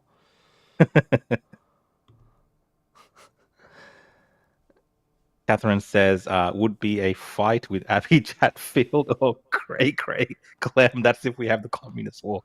Would be fighting against Lieutenant Chatfield and Lieutenant Ford. We would be done for probably. They would probably get us with just the incessant yelling at us from across the battlefield. If the commies win Australia, if the Marxists win, or if the Islamists win, I hope all of you in the comments that are that are trying to push this scenario on us, I hope you, and Israel's willing to help us fight them. I hope you join. I hope you join. or are you going to boycott the fight because you hate Israel more than the commies and the Islamists? Yeah. I mean, this is actually a good point, Avi, because when I look at now this conflict that we're seeing in Israel-Palestine, my natural support as a Westerner is to our Western-aligned allies. So, the United States of America. I align with the United States of America. I support them in what they're trying to achieve. I align with Israel in the sense that they're the only democracy that shares, these kind of Judeo-Christian values with the rest of the West. In many ways, they're most similar to the West in that region. So I align more with that, in terms of that framework. So for me, supporting the US, supporting Israel based on living in the West and understanding the threats that we have as Westerners, I base it off that. But you're seeing a lot of people today, they don't care about, America. They don't care about their allies. It's all about the feelings. It's all about being propagandized by terrorists, for instance. It's about not understanding the history of where, especially even today, the freedom that we enjoy in Australia, what that was paid for with, and the enemies that we have around the world, and the people that now we are, aligning ourselves, even our Australian government, getting into bed with terrorists. Right? These things trouble me. And you're seeing people's loyalties are not based on a nation and what's in the best interest of their particular Anglo sphere or the Western sphere. So people are not as loyal as they make themselves out to be when it comes to these things. Whereas myself, more in particular, I first fundamentally support Western Christian nations, and then I look at the Judeo-Christian history of that particular region, and I can have a kind of a barometer in terms of where I sit in terms of what's happening, and I understand. All around the world, wherever we've seen these terroristic forces, you do not deal with them like a normal standard army. They don't care. They have martyrs. You're talking about people being paid to martyr and bomb people. It happened in Sri Lanka as well with the civil war we had. So I kind of understand the problems with this terrorism thing. And a lot of people don't really pay attention to those facets. And their loyalties are, again, driven by emotion. They're driven by podcasts. They're driven by what Piers Morgan has as a guest that shouts something. Like that's not how you should ground yourself. Personally, I believe. I agree. You're making too much sense. You're probably going to get hated in the comments for that.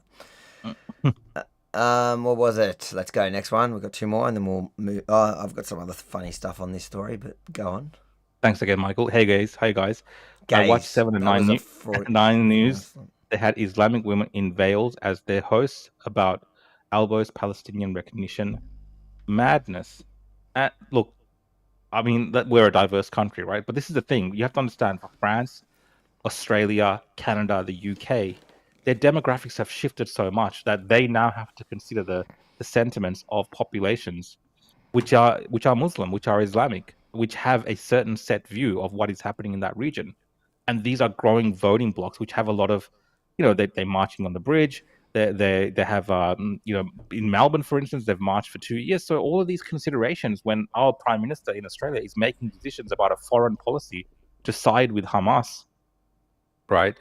All these things come into play, and those people have sway over them. Now, Trump, luckily, again, I bring up Trump, but I don't think Trump cares about what he's seeing from the activists in the United States of America. That's not swaying him whatsoever. He's just focused on the mission plan of what he believes is the right thing for the US to do. And that's why those things aren't influencing Trump. Whereas our leaders in these countries are heavily influenced.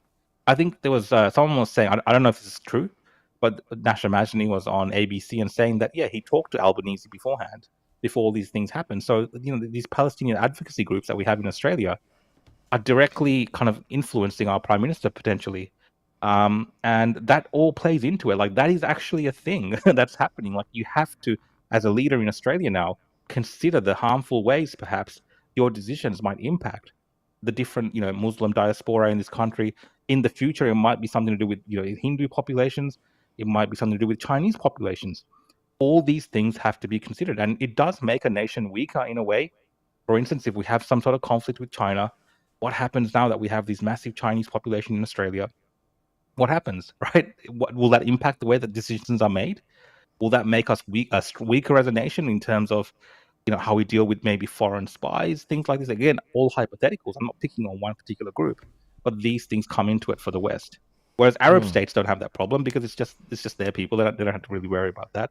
And America, when you have a strong leader, you don't have to worry about that either. You just do what's in the best interest of your country. So definitely those influences of different groups now living in Australia makes a big difference to the way that they decide on foreign policy.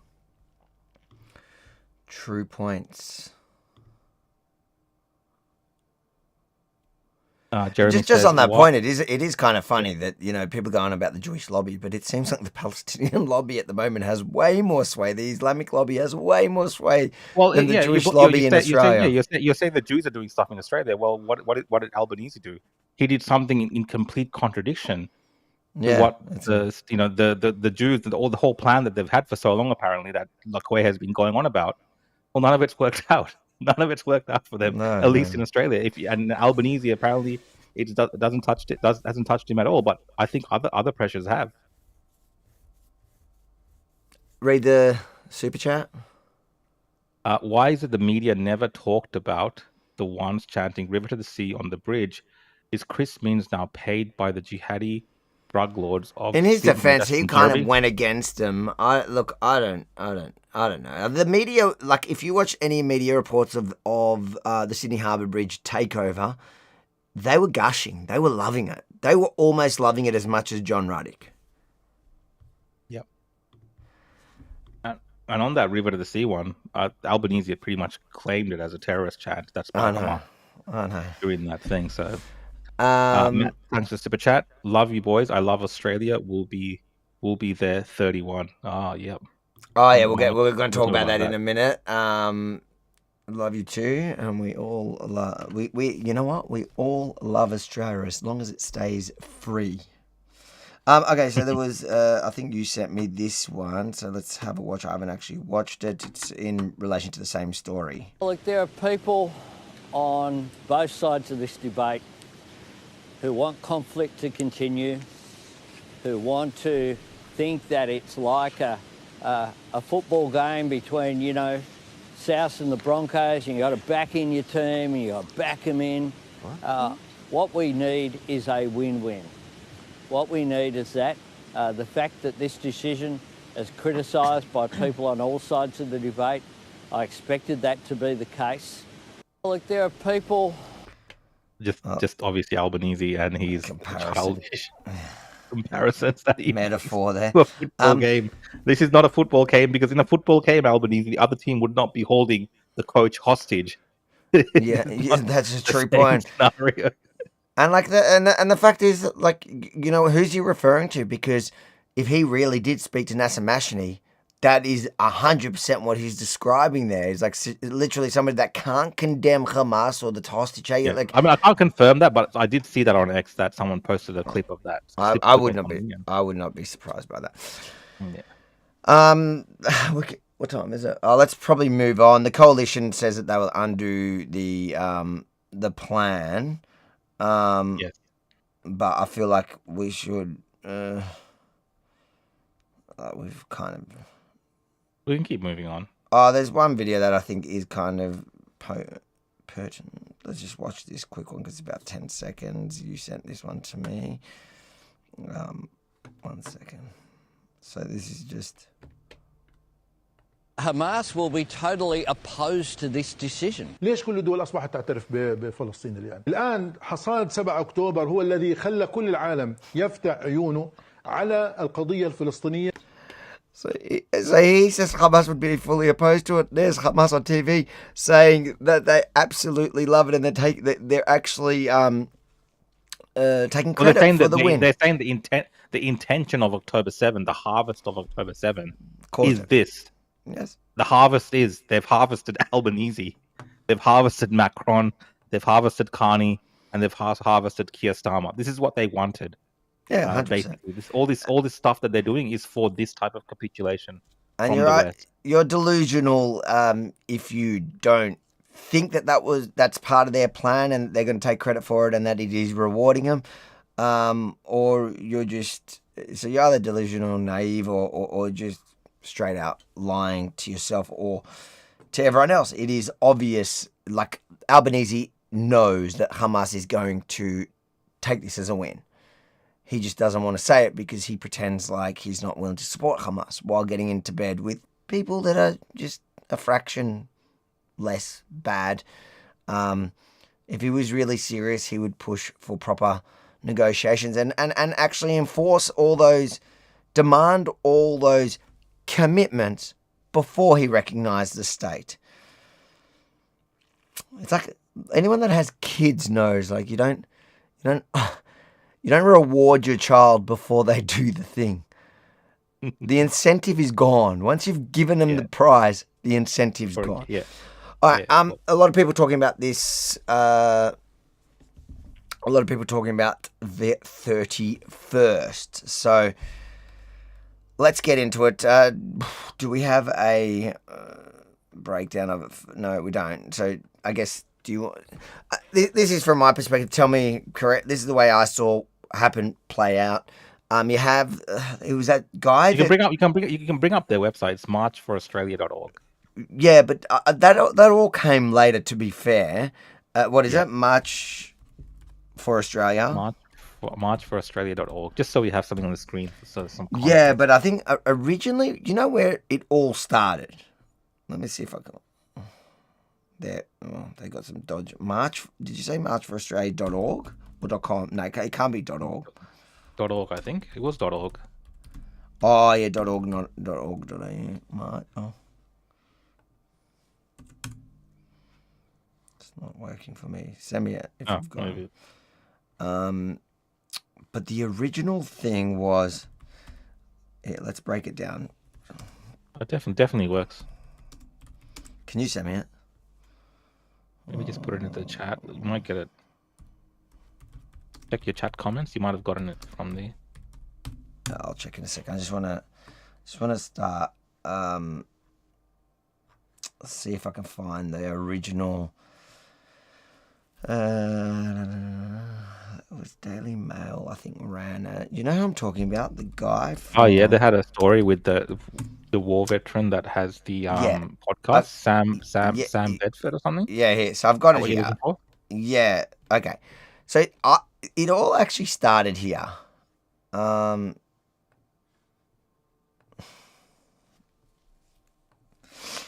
So he did a video that essentially called for protest in response to the Sydney Harbour Bridge to oppose mass immigration and highlight rising of homelessness. Let's see if we could see his video. I've seen his content. We've talked about it before. He seems like genuine, decent veteran.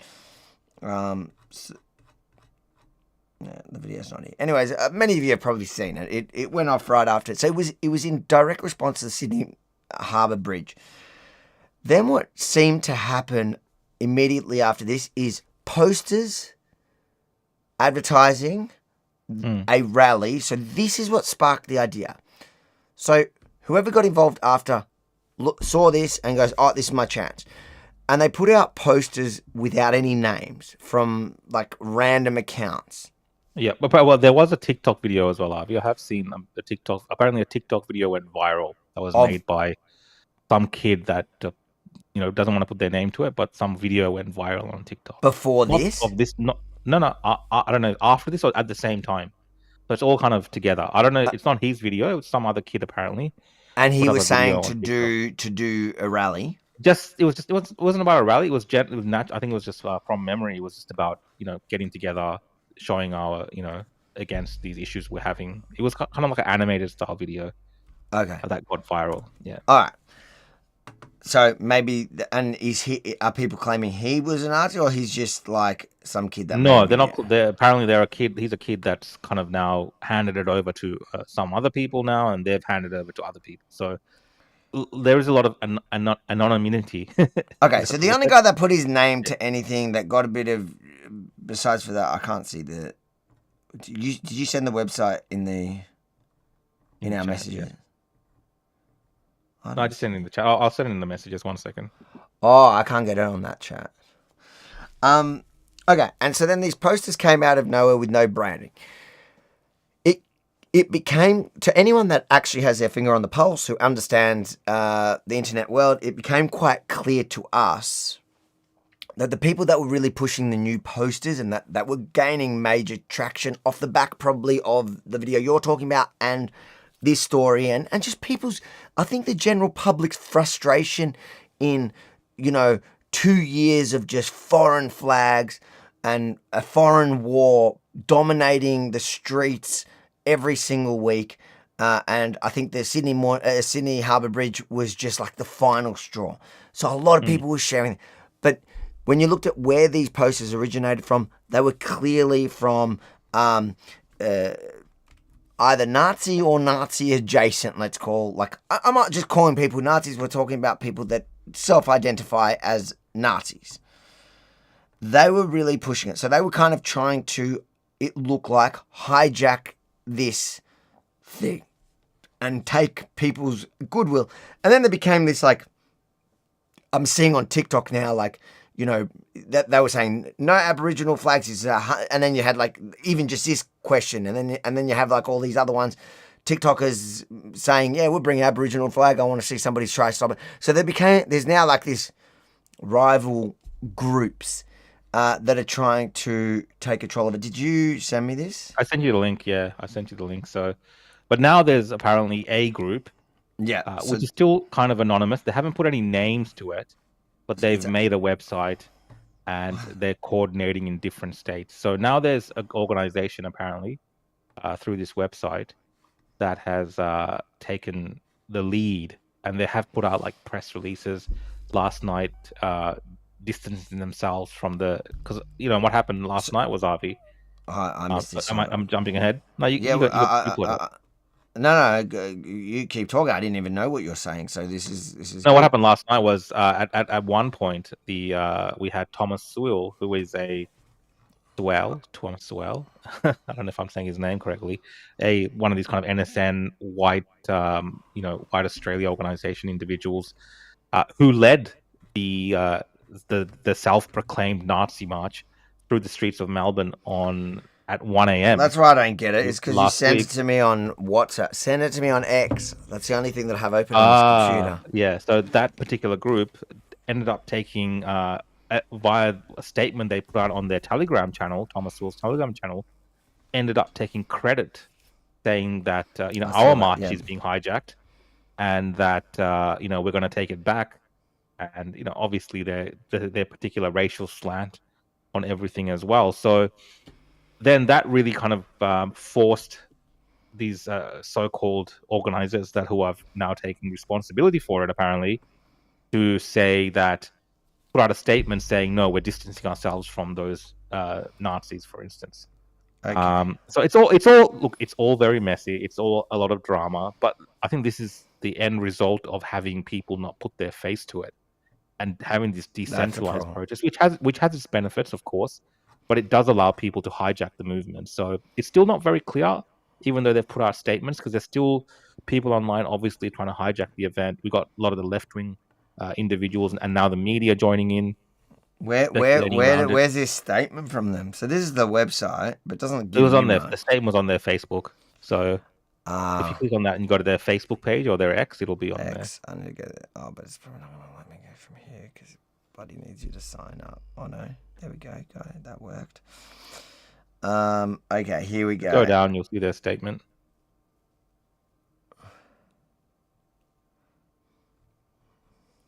Here we go. That one? Yep. As a thread for our press release, it was not displaying correctly for some people. Here is a picture format. Okay.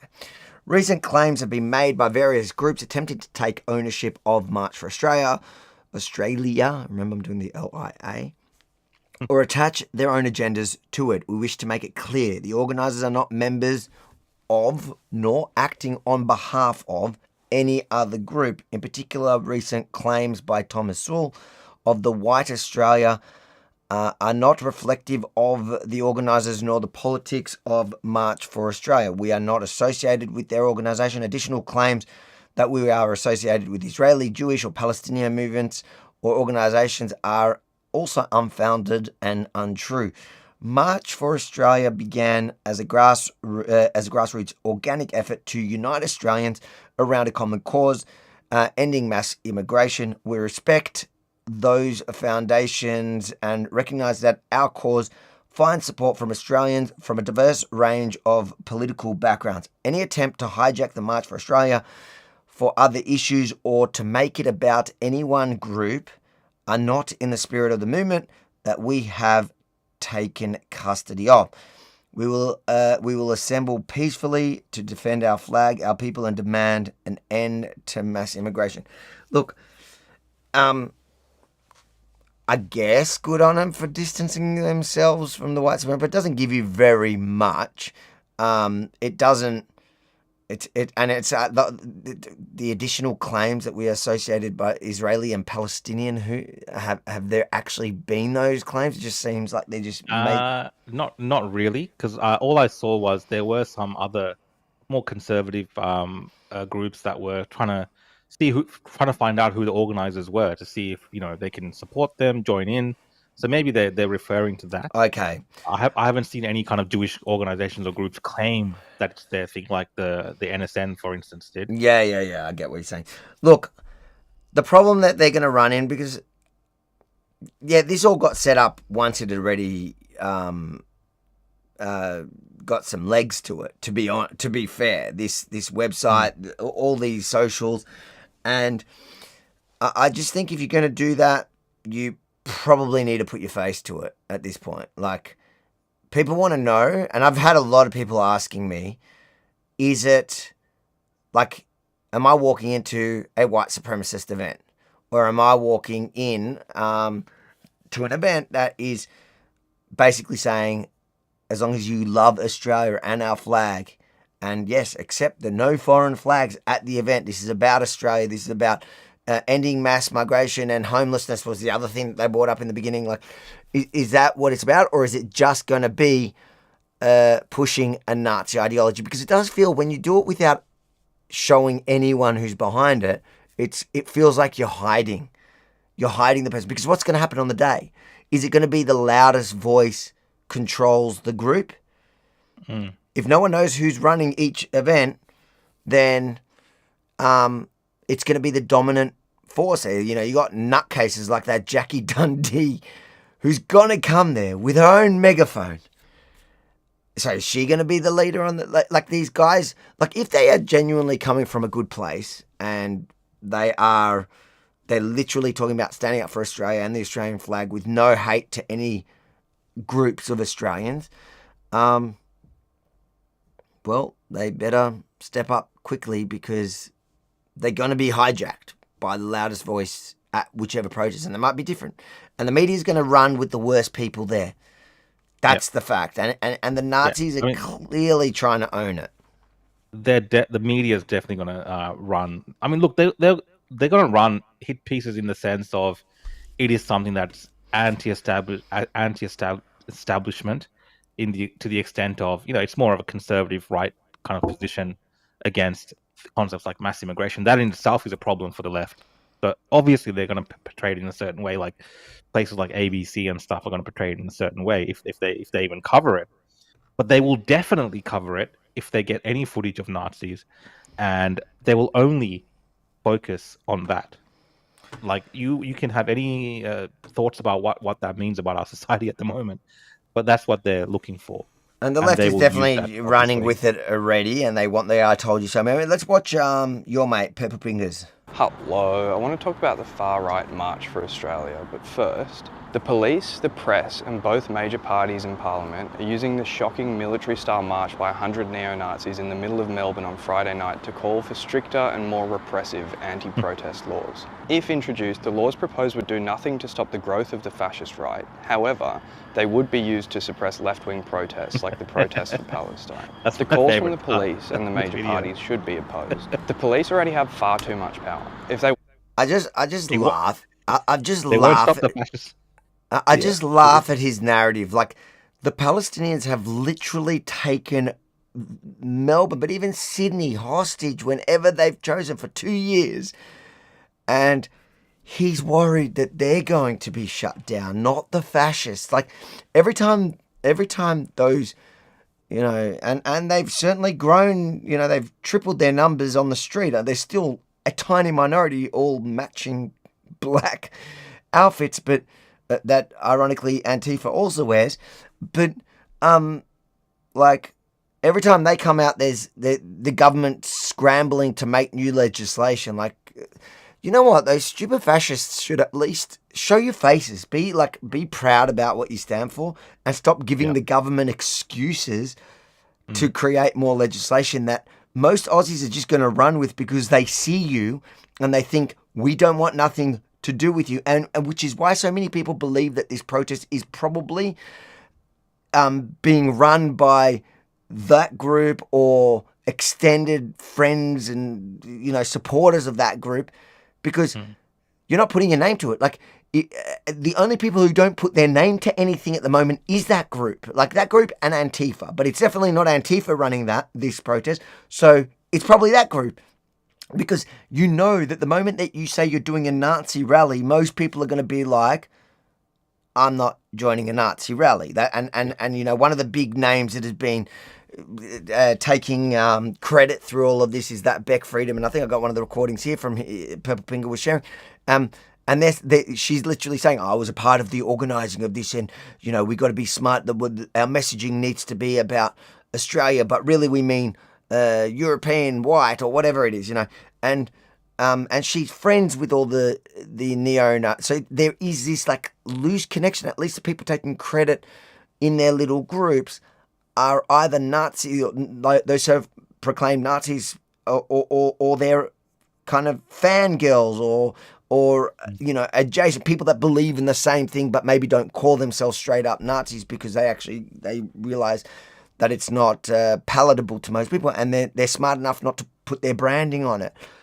But these people, they're the one. Like, it's funny to me that everyone keeps blaming Jews for the news. Like, why don't you blame the neo-Nazis that keep doing stunts that after their stunts, somebody pushes through legislation?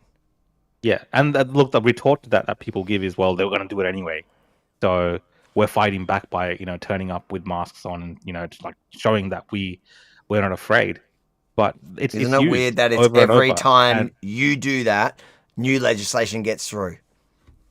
Yeah, and it's not the left. It's not when the left do it. It's not when the left do it, because the government never reacts to the left. So the left can come out in masks and nothing happens. But as soon as you neo-Nazis walking down the street with a thing of Hitler, straight away, new legislation.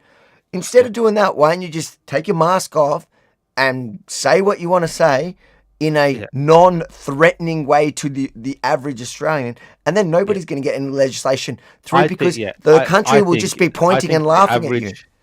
The average Australian, if they saw, you know, 100, 200 men, whatever, just dressed like normal people in the community, marching through the street of in Melbourne, holding Australian flags because they're sick and tired of what's happening, even at 1 a.m. or 2 a.m. or 3 a.m. at night, the average Australian would be more, that would be more palatable for them, and they'd be more sympathetic towards that. But obviously, this is not about that for this group. Like, they want to be the boogeyman. They want to have that fear element. They want to have the masks, and they want to have the attention, the chaos. Like, if you follow their actual social media groups, they will share like, oh, look, we're top story on the news. We're top story on Channel 7, Channel 9. So they're pretty much an attention cult. They want to recruit more members, and they want to show people, hey, we're being tough. And it's working for them. Definitely, it's working for them if you compare over the. But they were having their conference, so they might have interstate people that have come. Oh, was there a I don't know. They were having their conference thing, so it was all a part of that little shtick. Oh, okay. But you know, they are making a active choice to portray themselves in that way, call it Nazism, and show themselves in those terms. And if that is what they want to do, and then they want to then link every other Australian that comes perhaps on the 31st to that particular movement, well, yeah, you're going to get smashed. You're going to get politically crushed. Yep. And you're going to get destroyed. People like Purple Pingers, this is small fry, right? But the governments, the media, they're going to have a carte blanche. But they're capitalizing on it. It's all the same. Demonizing on everyone. Yep. They're capitalizing now, but I'm saying in terms of demonizing everyone and making the cause, Avi, of mass immigration, which has actually become a mainstream talking point, Yep. they are going to make it an extreme position, and they're going to link it to far-right Nazism. Yep. That's what I see coming down the pipeline. And people will say, well, that was going to happen anyway. But yeah, but now you're making it even more easier and more legitimate to scare off everyone else. It wouldn't have happened. It wouldn't have happened anyways. It is only happening because these guys are diluting the water. Yeah, but they're saying that because they're trying to defend the indefensible. That's all. If they wanted to, they could have stopped the Nazi protest in its tracks, like they do violently to anti-genocide protesters, including just a day before to students occupying the street in opposition to Australia's complicity in genocide. The facts... The fact that he's even comparing... So, as much as I hate the Nazis or whatever, the disruption that they caused in comparison to the 2 years... And even just even if you forget about the context of the 2 years, them marching down the street at 2 a.m. compared to the anti-genocide protesters, the Jew-hating protesters, so two different Jew-hating groups, but one Jew-hating group came out in masks, all in black, at 2 a.m., marching down the street, so they were moving, traffic was still flowing, in fact, they were on the tram tracks, compared to Jew haters that literally have held the city hostage by planting themselves in the middle and saying, we refuse to move. Yep. Just from a policing point of view, you can't compare the two. No, you can't compare the two. And, I think for the Nazi group, the NSN, it is more about the optics. Yep. Whereas I don't think they necessarily want to inconvenience the public, because obviously for them, inconvenience the public in that particular posture that they're in at that moment would not go down well at all. But for whatever reason, of course, people in Melbourne tolerate these students and this nonsense that we've seen from these particular lefties. I had to run this super chat now just because it was very time Take sensitive. his image down. I'm getting violently ill. Listen, mate, Scott, I appreciate the super chat, but listen, even the Jew hater LeQuarrie, what's his name? LeQuay, he gives more than $2.99, and I don't even do what he asks. We will take his photo off for $100. How about that? $100, yeah. That's my price. That's the price.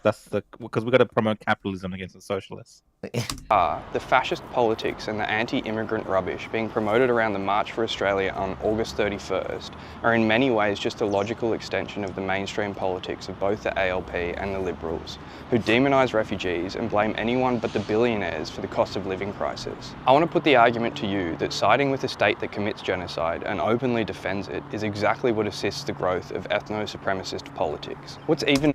Isn't it funny? He's literally said it, he's published his video a day before the government recognizes the state of Palestine, they're siding with the genocide. It's just, these guys live in a delusional reality. It just doesn't, nothing these socialists stand for, believe in, say is true or real. Yeah. More absurd are the attempts of the mainstream right to conflate the pro-genocide politics of the fascist right with the anti-genocide politics of the Free Palestine movement. And let's just make a point. The fascist right that he's referring to about the video are also anti-Israel. Yeah. Well, they're anti-Israel, and if you listen to the actual messaging, they also say that they're anti-genocide, the genocide of the white people, which is why they're rising up. So really, it's two sides of the same coin, but they just believe in two different things. I've seen the many videos going around calling for and organising the far-right rally on August 31st. If you look into the details of this march, they're using Nazi talking points like the Great Replacement Theory to campaign against migration. The website that they're using to coordinate the event was created on the 8th of August, the 8th of the 8th, coinciding... That's just fun. Come on. That's like conspiracy theory the other way. Like they, you know what? Why are you giving these guys that much credit? They're not that bright. There's no way they went and picked the 8th of the 8th. Just... No, but he's got a reason. Keep playing it. He says why. That's the day of their conference or whatever. With the NSN's conference that day, and also being a code for Heil the Moustache Man. All right. Already, I've seen videos where migrants are warning other migrants to stay safe on August 31, asking others to tell family members and friends who don't speak English to be wary on that day. I don't want to live in a world where migrants have to warn each other about what the Nazis are planning on certain You don't have to. I want to live in a world... Oh, no. You're a white socialist. Hey, guess what, mate?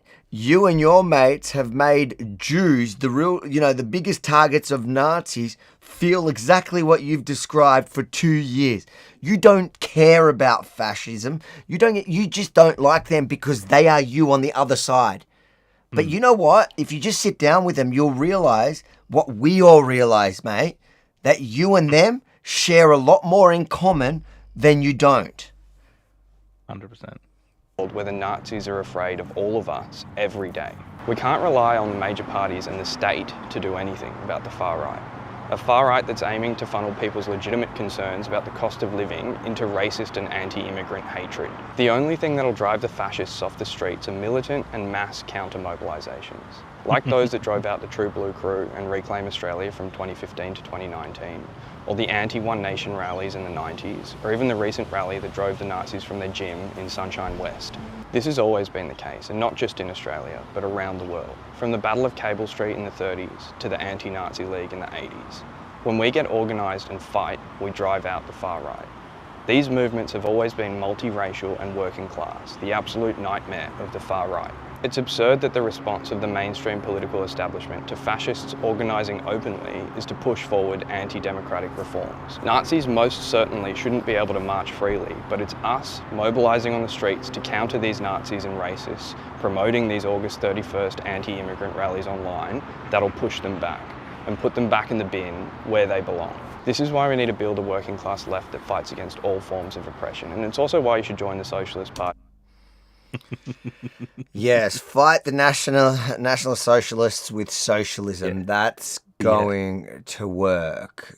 Dude, listen, I'll give you free advice. Just add national to it and just join them, because to the majority of Australia, you guys are the same thing. You're as bad as each other. Did we get paid $100 to remove his face? Not yet. Damn. No, I feel like paying $100. Let's we'll drop it. We'll drop it to $10. We'll remove your face. No, $100. We remove the face. Otherwise, we're doing all super chats with his face up there. All right, let's read your mate's comment here. By the way, communism, Marxism, feminism, transgenderism are all ideologies created by Jews, and they all hate Christ, Rukshan. So pro-Judaism makes no sense.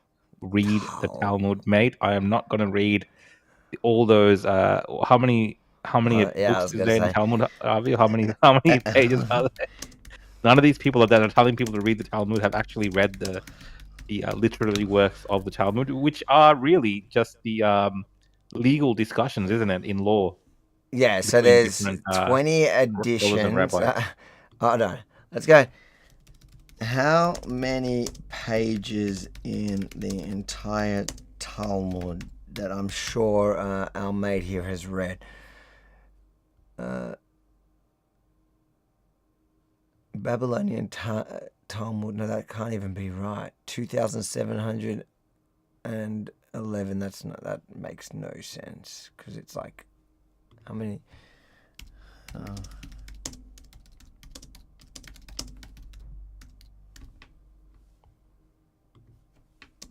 It takes approximately 7.5 years to complete the entire Talmud. Yeah. If you read it, if you do that. So. It's like 20 English translation can be found. It's 73 volumes. Like, none of you people that tell us to read the Talmud has ever read the Talmud. I guarantee you. I learned a bit of Talmud when I was a kid, and yeah, it's just religious discussions. Yeah, mate, I'm not reading 7.5 years worth of Yeah, anything. and like if you care about completely if you really want to know what Jewish law is, what you actually need to read is the Shulchan Aruch, or yeah, that's the book of laws. But all the Torah, the Old Testament, is where it's all derived from. The Talmud is like discussion over many years, and there's some horrible stuff in there for sure, some backwards stuff in discussion between, at the time, pretty, remember what era we're talking about, people that were living in a completely different, much more barbaric time in our lives. But it is not the Jewish law, it is just discussion. And more than half of it, because in every case there's at least 2, but often 3, 4, 5, 6 opinions of different rabbis that they're discussing. And only one of them ever makes the law. So if you want to know what Jewish law is, you're reading the wrong book. Anyway, let's see. Has anyone paid to have him moved off? No. There's no Radical says, have Dr. Stephen Tavera and Senator Ralph debate on what it means to be Australian. Please make it happen. Yeah, we're happy to host that. Yeah, we can send a note to both of them. I think to both of them, I'll just say, I'm not in the debate. Rukshan can manage it. I'll just sit back. Why them? I was wondering why them two, what it means to be Australian. I know Ralph, has Ralph said something on it recently? I know that Dr. Stephen kind of had a video about that today. Would Ralph be invited? Would Ralph be welcome to the pro? Because he is like a lot of those National Socialists are loving him at the moment. Would they excuse his blackness? He does also identify as black. That'd be interesting. Maybe we should get him and Joel to discuss whether he's invited. Next one. This is from Michael Cecilia again. Thanks for the speech. We all need to get louder, guys. Create a movement. That support is there. Build it, and they will come. So I think this is in reference to supporting Australia. That's true. There needs, like, we're seeing it in other parts of the world, right? Even in England, we're seeing, kind of the British mobilizing against some of the issues they're having with immigration, for instance. But from what I can tell online, not being even visually, it's not being led by like a visually Nazi movement. You know what I mean? The optics. I'm not getting those type of optics. No. It looks like it's being led by the locals. People are frustrated. They're angry, and to me, they're coming across as just ordinary, average, everyday British people that I've had enough. Whereas in Australia, when we're discussing this march, for instance, yeah, there's a lot of that. There's a lot of people who are frustrated with what's happening in this country, especially around mass immigration. But the people that are trying to take lead of it are dressed like absolute F-wits and, want to be Nazis, celebrate Hitler's birthday, do all this nonsense. They're just kids. Like, they're just, for lack of a better word, a bit challenged, right? I was going to say retarded, but yeah, that's kind of what they're like.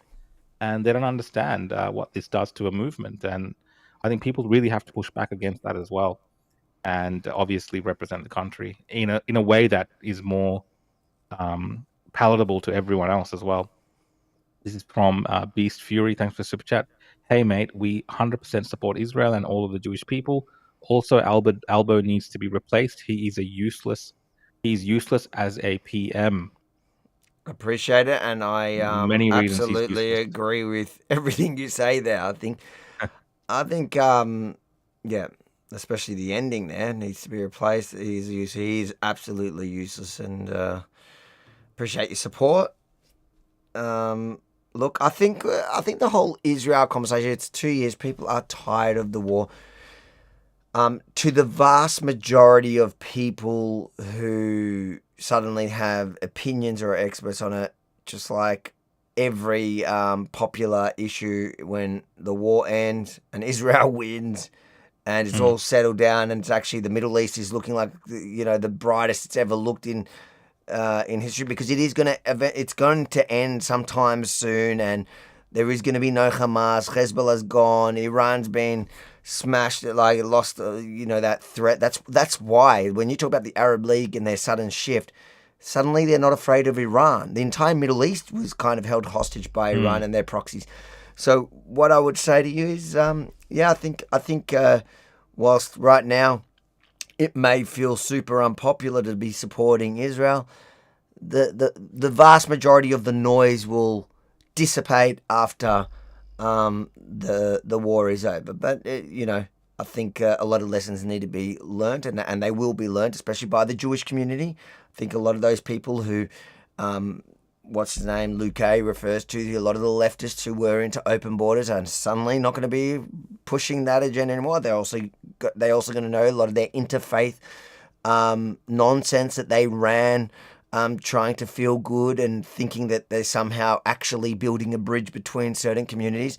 They realize is also nonsense, because when push came to shove in their moment of need, those same people turned on him, in fact rallied against him. So I think there's a lot of lessons to be learned. I think Australia and the West in general is going to take hopefully some lessons from it, but I know definitely the Jewish community is going to learn from this entire ordeal over the last couple of years.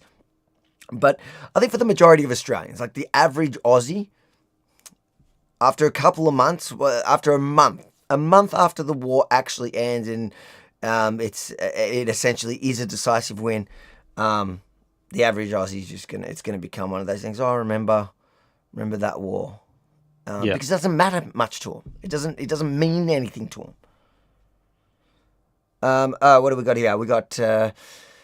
Jenna Loves Truth. Hi, Avi. Do you agree with Bibi's Gaza overtakeover plan? You know what's funny is when we were actually doing the debate with John, he brought it up saying, oh, no, Bibi's going to take over and he's ranting and raving about it. And I didn't actually hear what Bibi had said. And then I went back and listened to the actual, what Bibi was... Recording, the press conference. The press conference in which he laid out his plan. And his plan wasn't what John was trying to portray it as. The plan is to take it over, to drive Hamas out and hand it over to not the PA that Albanese is doing it, the guys that are doing pay for slay, not Hamas, but a new to whether it's an Arab interim kind of force or government there that can help ensure free and fair elections, that a new non-terrorist government takes over and starts the process of de-radicalization. And that plan has been prosecuted before in history. It happened after Nazi Germany, and nobody talks about it. It's like they actually occupied it until it was denazified. And I think the same thing, I support that plan. I do not support taking Gaza and keeping it. No, I support taking it over and ensuring that Hamas doesn't regain power, no other terrorists take the power, that somebody who actually has the interest of the Palestinian people, for the goodness of the Palestinian people, to turn that piece of land into what it should have always been. And then there can be a proper border between Israel and Gaza, and a proper border between Gaza and Egypt. So I do support that plan. I think, on your example of Germany, I think even a better example is probably Japan. That's very successful. Sure. And that's pretty much what they did. That's what the Americans did. And look how successful Japan is today. Going from an enemy, such an extreme enemy, to, just major trading partners, and really, there's really strong relationships now between those two nations. Yeah. This is from Jeff Hunt. Thanks, mate. Are you boys going to support stopping of mass immigration? What are your thoughts? Yeah, I mean, I always talk about how bad mass immigration is and how much a problem is. And I think the whole show we've been saying it. Yeah. I've been bringing it up for like almost as long as I can remember. I've been telling people how bad mass immigration is, and I'm seeing now the effects of it, and that's why I've been warning about it. And yes, definitely, it's problematic. It's a policy position, right? This is not a racial thing. Like, you can have doesn't matter where you're from, you can see the problems with a policy like mass immigration because it impacts everyone. So it's not just this white people thing that some people are trying to attribute to. If you can make everyone else in your society understand the problems of mass immigration, because at the end of the day, Avi, none of these protests are going to change anything. You need to have people in positions of power that can affect change. Just because people are protesting and marching, that's not going to do much. It's got to build into a popular groundswell, and then you have to get people into office that then push back against these type of things. That's when real change happens, something like mass immigration, because it is government policy, and it's very intricate government policy, and it's not just a flick of a switch. You have to bring down, the university system, for instance, and their obsession with international students. There's so many different factors to it that it can't just happen with a flick of a switch. So you need a broad coalition of people to support those type of ideas for it to actually be implemented. And that is what, some of these rallies and these movements, they don't understand those aspects of that. And you don't really need to. You can just go out there and support Australia. That's all true.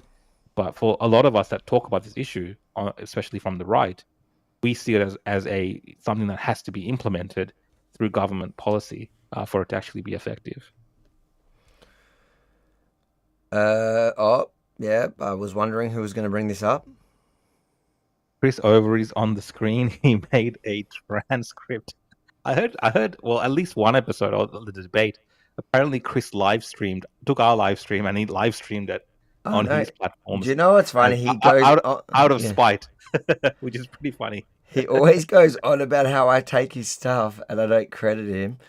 When I think he's definitely done that many more times than I've ever done it to him. But I support him. Go for it, Chris. I don't know if Rebel cares, but I certainly don't care that your 3 people watch it. We miss you, Chris. Can you give us a transcript of tonight and let me know how many times I interrupted Rukshan, please? What do we got? Oh, that's true. Chris wants to know why you are yelling. Chris wants to know why this guy is yelling. Thank you for the super chat, Equity. I don't even know. We still haven't worked it out. Yeah. LaQuay says NSN is probably a spy, ASIO military multi-phase operation.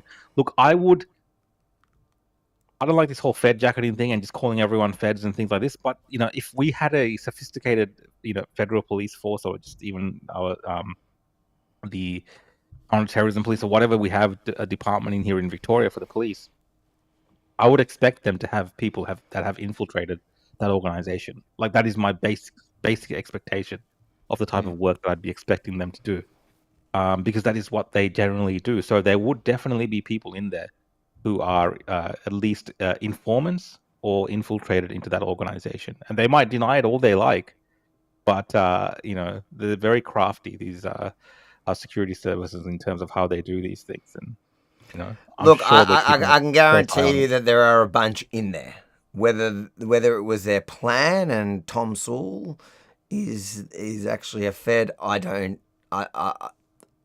wouldn't bet on that. But I know 100% there are definitely Feds in there. Guaranteed. As useless as our federal police are in Australia, they're not that bad. They at least, these guys are desperate for recruiting people. Yeah, that's the thing. They're desperate for recruitment, and they'll pretty much, almost take anyone into their little boys' club. A traveler says, to understand the establishment of Israel, do you think Chomsky, Benny Morris, Finkelstein, and Harv Gur are good starting points, or just suggest others? Sorry, I might have missed. My screen's very small. To understand the establishment of Israel, do you think Benny Morris is pretty good? Aviv Gur is pretty good. Just read. Are you looking at it from to understand the establishment? Yeah, you can. Read a bunch of people. I don't think Finkelstein just rewrites history, and he misquotes Benny Morris, and he misquotes. You can watch them actually debating in the probably a year ago during earlier days of Piers Morgan's grift. Oh, was it Piers Morgan actually? I think it was that. No, sorry, I think it was. What's that guy that talks really slowly? He interviewed Zelensky not that long ago. Lex Friedman. I think they did debate on Lex Friedman. And you can kind of see who's serious and who's not. Finkelstein is just not. Finkelstein is just like a activist, really, as opposed to Benny. What's his name? Benny Morris. But there's if you who's really good, there's a guy. His name escapes me. There's a lot of I would say just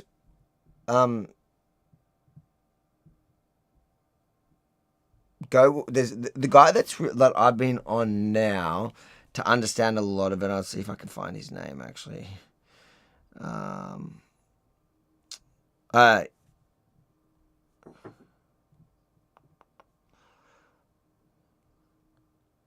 We still have the photo of purple pingers there, guys. I think we're currently at $100 super chat if you want the soy taken off the screen. I'm happy to drop that, Avi. Can we drop it to $50 super chat to remove the soy, or you want to keep it at 100? The $100, mate. I don't budge. We don't negotiate with terrorists. $100. You want him off the screen? $100. That's yeah. So Javier Gror is really good at understanding. Watch as much of his stuff. He's really sensible, not a crazy right winger or crazy left winger, but really approaches it from a. Benny Morris is more of like his historian, the facts of the history, and not like he's also a bit of a lefty, so I think he's pretty fair. I can't remember who was on there with Benny Morris. Oh, that's right. It was Destiny. It was Destiny with Benny Morris versus Finkelstein and some Palestinian guy. Which was a funny debate. It kind of shows you who's more serious. But Javier Gore is actually who I was actually thinking of. His name's Javier something Gore. In fact, I think he might be coming to Australia soon. Javier Retic Gore is his middle name. He's actually really good. So I'll let you guys know if he's coming to Australia. Where are his shoulders? Abby King is, I'm assuming, asking about the boy that no one wants to look at, but no one wants to pay to get rid of. We should make it we should have him on all our shows just as a thing. People can pay to take off. Well, it doesn't look like people are paying to get him off. People aren't paying to get him off, so I don't know about that. I don't hate Jews, Avi. I am one. I'm stating facts. Stating facts. Okay, so you're a Jew. There you go. Now that's actually very interesting, Avi, because that shows you there that you do have Jews that have different opinions and views. That applies to politics as well. Listen, I'm very suspicious when people say I'm a Jew these days as a qualifier for their opinions, because it's kind of like the get out of jail free card. You get a lot of people that are, may have a Jewish ancestor that claims you, or not, no connection to the Jews, never learned, doesn't have anything to do with it. So when you say you're a Jew, can you please explain how you're a Jew and what your connection is to it? Because from your messages, you're definitely somebody that hasn't learned any Talmud in your life. Are you going to comment on my last message? It's $7 now from Jeff Hunt. What was his last message? Is Jeff Hunt the one that asked to get him removed? Did he? Is it? You can look it up. You can look him up in the search for the comments. Type in Jeff. Okay. Yeah. Hold on. I'll go to the super chats. I'll go to the super chats. You should see it. No, there's only one.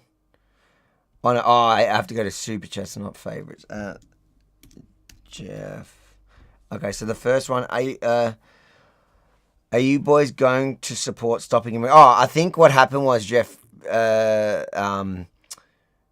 must have written the first message and then we answered it. Because we hadn't answered it yet. So, yes, we discussed it. We're both, I don't know if you've been paying attention, but I think Rukshan and I have always been against mass immigration. Yeah. Literally, mass immigration, like I don't support illegal immigrants. I don't support, I don't even, support all these asylum seeker programs. I reckon a lot of them are a sham. I don't believe many of the asylum seekers that come to the West are actually legitimate asylum seekers. The whole system has been abused for now decades and decades, and I think Australia had it pretty good in the 90s under Howard. the way that we were enforcing these things, and it's a lot different today. And we are seeing the problems that come with that. But overall, in terms of just mass immigration as a concept, like bringing in hundreds of thousands of people especially without assimilating them, is a massive issue, Avi. Like, it's a massive problem because I live in Melbourne, I live in the city, and I don't want to live in Mumbai. You know what I mean? I'm not Indian. I'm just saying. Sometimes it's like that. When I go down to Elizabeth Street here in the city of Melbourne, it's just literally like I'm in Malaysia or Singapore, because it's so different now. And maybe it's what it is, but I think mass immigration is definitely changing the demographics of Australia and the identity in a way that is not so good. This is a new super chat. I can't read that one, mate. You might have to read that one. Harbour Bridge draped in Nazis and other nations' flags. Aussie politician marching with terrorists, chanting hate and threats, not to mention burning our flag. Disgraceful. Take that as a comment. Thank you, Maxine. I totally agree with you. Definitely agree. Abby, welcome back. Is his head too big or his shoulders too small? Speaking Possibly of many things which are too small happening here. Yeah, I think he's just like a soy boy, which is funny. Like if you compare the two, like if you have to point the differences out between. Although, really, like I saw some of the Nazis without all their masks on. They also did seem like a bit soy boy-y as well. So, like the ones that take off their masks, they're generally bigger and they have this like training regime thing Yeah. that they do, like this kind of where the little, soy boys yeah. don't. So I'd say one of the points of difference between the Nazis and the other Nazis is that the ones that are proud to call themselves Nazis they train a bit more. What do we got here? This is from Tilo. Thanks for the super chat. Once Palestine becomes legitimatized, will they open the borders for worldwide trade visas? And once that happens, the terrorist organizations win. So at this point, it means literally nothing. Like Australia can declare it a state or whatever. I think they need America to be able to recognize us. And the fact is, you need borders to recognize, really.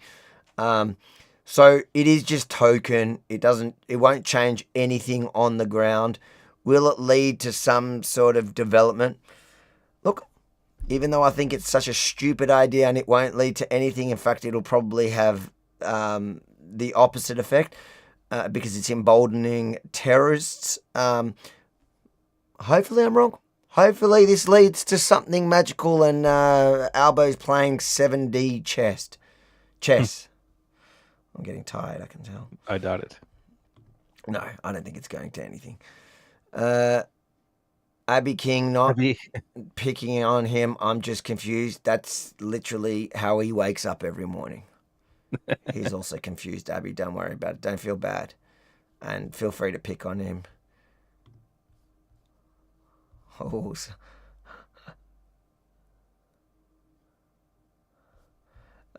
let's go. What do we got? This one was to Abby King. He's never had to carry responsibility. That was actually a good comment. Well done. I like it. What do we got? Luke Hay. I kind of like this hater. Jokes on him. Socially. Like, there's no way you're actually Jewish. If everything you blame in your life on Jews, you're just not like. I just don't believe that you're Jewish. You've just picked up this thing on the internet where you can just say you're Jewish to blame everything on the Jews. But keep funding the Jews. For somebody that hates Jews so much, you tend to pay a lot to Jews. Don't read all the Talmud, just the parts of interest. So that's the point. That's what we're talking about. Is like, if you want to go through essentially years of theological discussions from 2,000 years ago or whatever, 1,500 years ago, whenever it was, and you want to then find crazy things that certain rabbis said, go for it. But the problem is, like, then apply that to all doctrines, apply that to Christianity. In Islam, you don't even have to look at you can just read the Quran. So, do you know what? I think that probably the only one that you won't find anything like that about will be Jesus. Jesus. No, well, actually, there's the Bible proper, but then there's all these kind of different scrolls and different gospels that people say that wasn't included. There's these that they did cut out. That he did. Okay. Different stories. There's all these stories around all of it. So in every religion, you have these type of texts that were around at the time. I think we're lucky as a historical documents, in terms of looking at historically, to have access to a lot of this kind of historical record of what people were thinking back in the day and looking at decision making. And that's what I see from my understanding of what the Talmud is just these rabbis or scholars. It's 100% just the discussion. In fact, there's a whole nother. There's another Talmud. There's a Jerusalem Talmud. It's a Talmud Bavli, the Babylonian that was where that was based, and then you had another Talmud which is a Jerusalem Talmud, which is like a whole nother thing of discussion. But the Talmud Bavli, I think, is the one that is mostly studied today.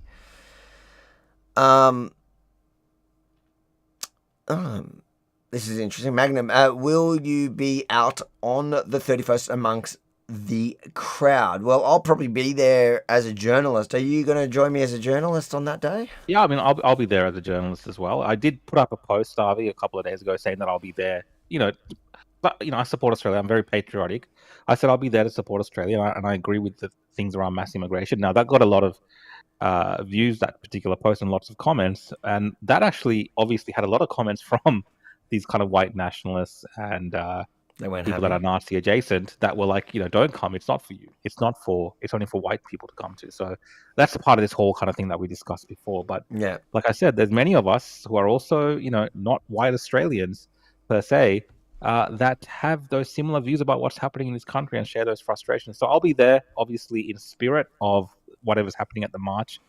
From what I believe, the good intentions of that march is not what the NSN and the Nazis are trying to hijack it with, and also for there to maybe live stream or film what's going on as well. Definitely, I think we'll run a live stream and we will do we'll film some reports from there on the day and get a feel for it. Like, I don't know what to expect. It could be a shit show, but we'll be there to capture it. It could be the Nazis trying to take it over, hijack it. It could be a fight between the Nazis. And in fact, it's also at the same time in the same place as what the Palestinians usually rally. So, and you saw this soy guy here, Purple Pingers. He was talking about a militant opposition to it. So they're getting all G'd up as well.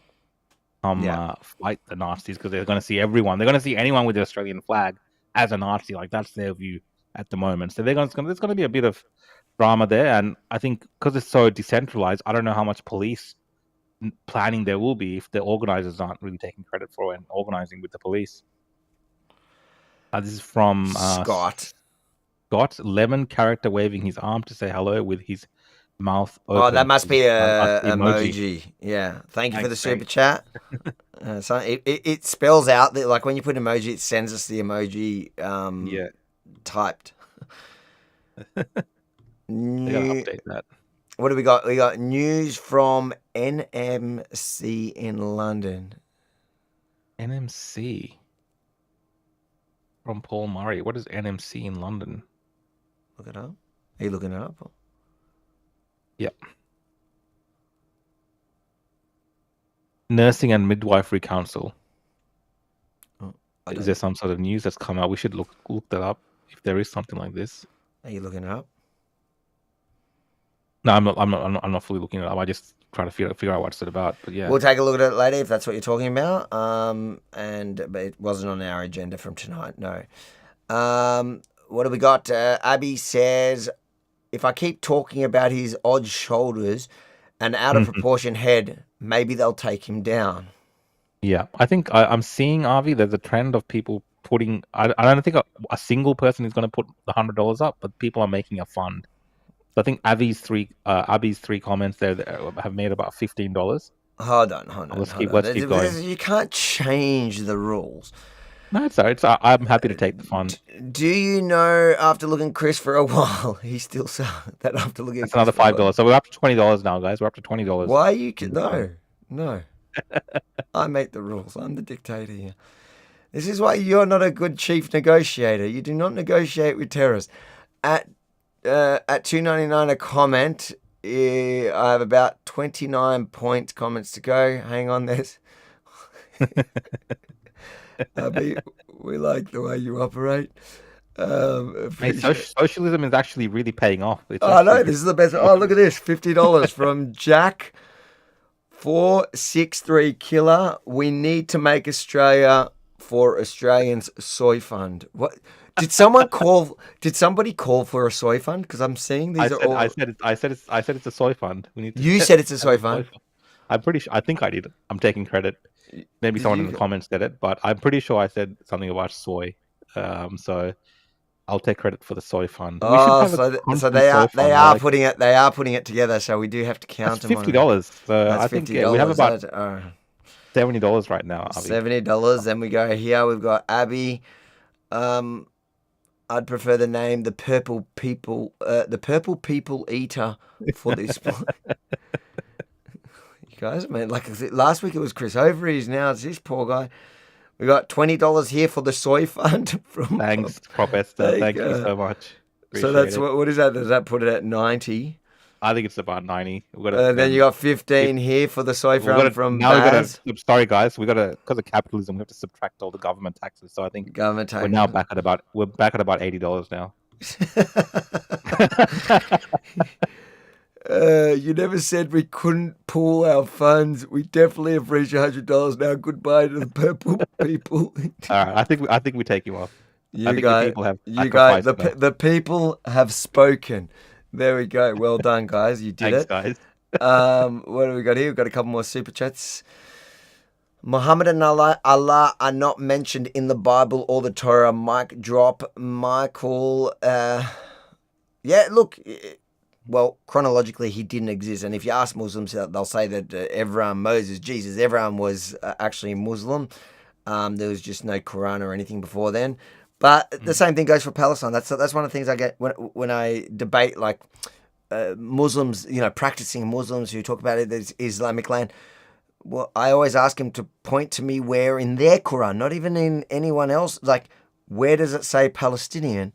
And it doesn't exist. And then you ask them, have you ever looked how many times in their Quran it mentions Israel, and it's over 50. So isn't that bizarre when you just think of it from that perspective, that this cause, and the reason why really they're so passionate about it is because once land goes to Islamic, especially Israel, because Muhammad, who never went there but declared it as the third holiest, I think, once it goes to Islamic hands, it cannot go back to the infidel, and that's a part of why they're so passionate about it. But yes, it's definitely Muhammad's not mentioned in the Bible or the New Testament, Old Testament, because he just didn't exist then. What have we got? Dan says, "Can Benji ensure he is prepared for?" Benji, I'll be on the ground, so I'll be taking care of Benji. Benji, you got fair notice, fair warning. Yeah, Benji will probably just do more filming and 360, and so we'll have a few cameras running that day, and we'll have a live feed. So if you're not there in person, make sure to tune in on the 31st. What do we got here? 290. If you put elbow up, you'd get 100. Thank you, Lozzie. Every episode, we should put someone. We should just have someone up. You don't want to see this face, we'll put it down. My mum is a heifer, and what I'm saying is true. My mum is a heifer. A heifer. I thought he said heifer. My mum is a Hefner, and what I'm saying is true. Okay. Maybe your mum is a Hefner. I don't know what that means. Is Hefner a Jewish name even? I don't even know that. I just know who Hefner. Yeah, I just know that. Isn't that the one that gave the speech that time that they all hang their hats on? No, I was talking about the guy from the Playboy. Oh yes. They No, pay it for a wasn't. mansion. Who's the one? Who's the politician? Who's the politician who gave that speech that they all go on about the pedophiles? One is it Heifer? Ah, something. Yeah, Bill something. I can't remember. I know who you're talking about. Anyways, listen. Definitely not everything you say is true because like just reading your comments and everything's true. But we'll keep reading it as long as you keep paying. So it's all good.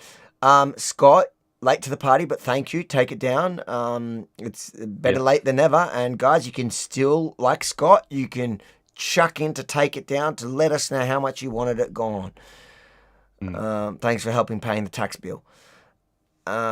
New media conference last night. Oh, that's what the NMP was. Oh, yeah. That was the one. I saw some footage from that. There was a few confrontations. Got spicy. Yeah. Got spicy a little bit between Andrew Gold and Dan. Yeah. But that's cool how they do that, though. That's kind of cool. Yeah, I know. We need that here. It'll be just as wild for sure. People will be angry. It can be you and me. All right. What time is it? It's pretty late. Let's just see if there was anything on my thing before we close up. I think that's all right. I think we covered a fair bit today. Yeah, I think we did cover. I think we're good. We got all the super chats as well. We did get to all the super chats. Guys, thank you for tuning in tonight. Thank you for all the super chats. Thank you for helping take down Purple Pingers. We couldn't have done it without you. But most importantly, before you leave, make sure to smash that like button, help the algorithm. Hit the share on the way out. And of course, subscribe to the channel if you haven't done so already. Hit the notification bell. We'll be back on Thursday evening. Yep. Thanks, guys. Thank you for the capitalism supporting us against socialism and enriching us via Purple Pingers. So that is a great thing. You can follow me at The Real Rukshan on X, Facebook, YouTube, and so on. But yeah, like Ivy said, we'll see you guys all on Thursday at 7 p.m. Good night. We got one more super chat that's just come through right now, and it looks pretty urgent. How much for you to wear pink dress and tiara? I mean, don't. He will take this up. I'm guessing he will take it up.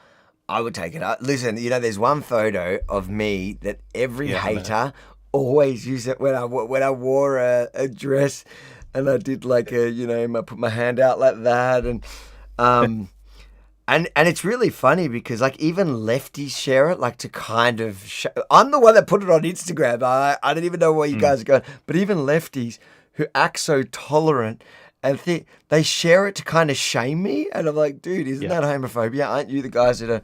Yeah. So how much will I do it for? Oh, that's an expensive one. What do you reckon? It's where like how low is my dignity? I don't. To wear a pink dress. I'm just wondering why Abby wants to see you in that particular way. Abby, what happened when there are people in the comments? I'm worried. I'm concerned about the way that maybe Abby spends a bit of time on OnlyFans, maybe requesting things like this. I don't know. It seems like that type of request. I reckon I would do it. I got to see if anyone has a pink dress in the house. Do you have one at home? Do you have one I can borrow? I don't have a pink dress, mate. I have a blue one. Abby, his head is too big and his shoulders are too small. I don't think he's talking about you in the pink dress. I think he's talking about Purple Pingers. His head. Oh, okay. Yeah, because I was wondering, are you, Maxine, just jumping on board, like kick him while he's down? There we go. Guys, love you all. Thank you for helping us build this community. I feel like especially towards the end of each episode, we're really getting to know our audience, and they're worrying me. Good night. I'm getting worried now.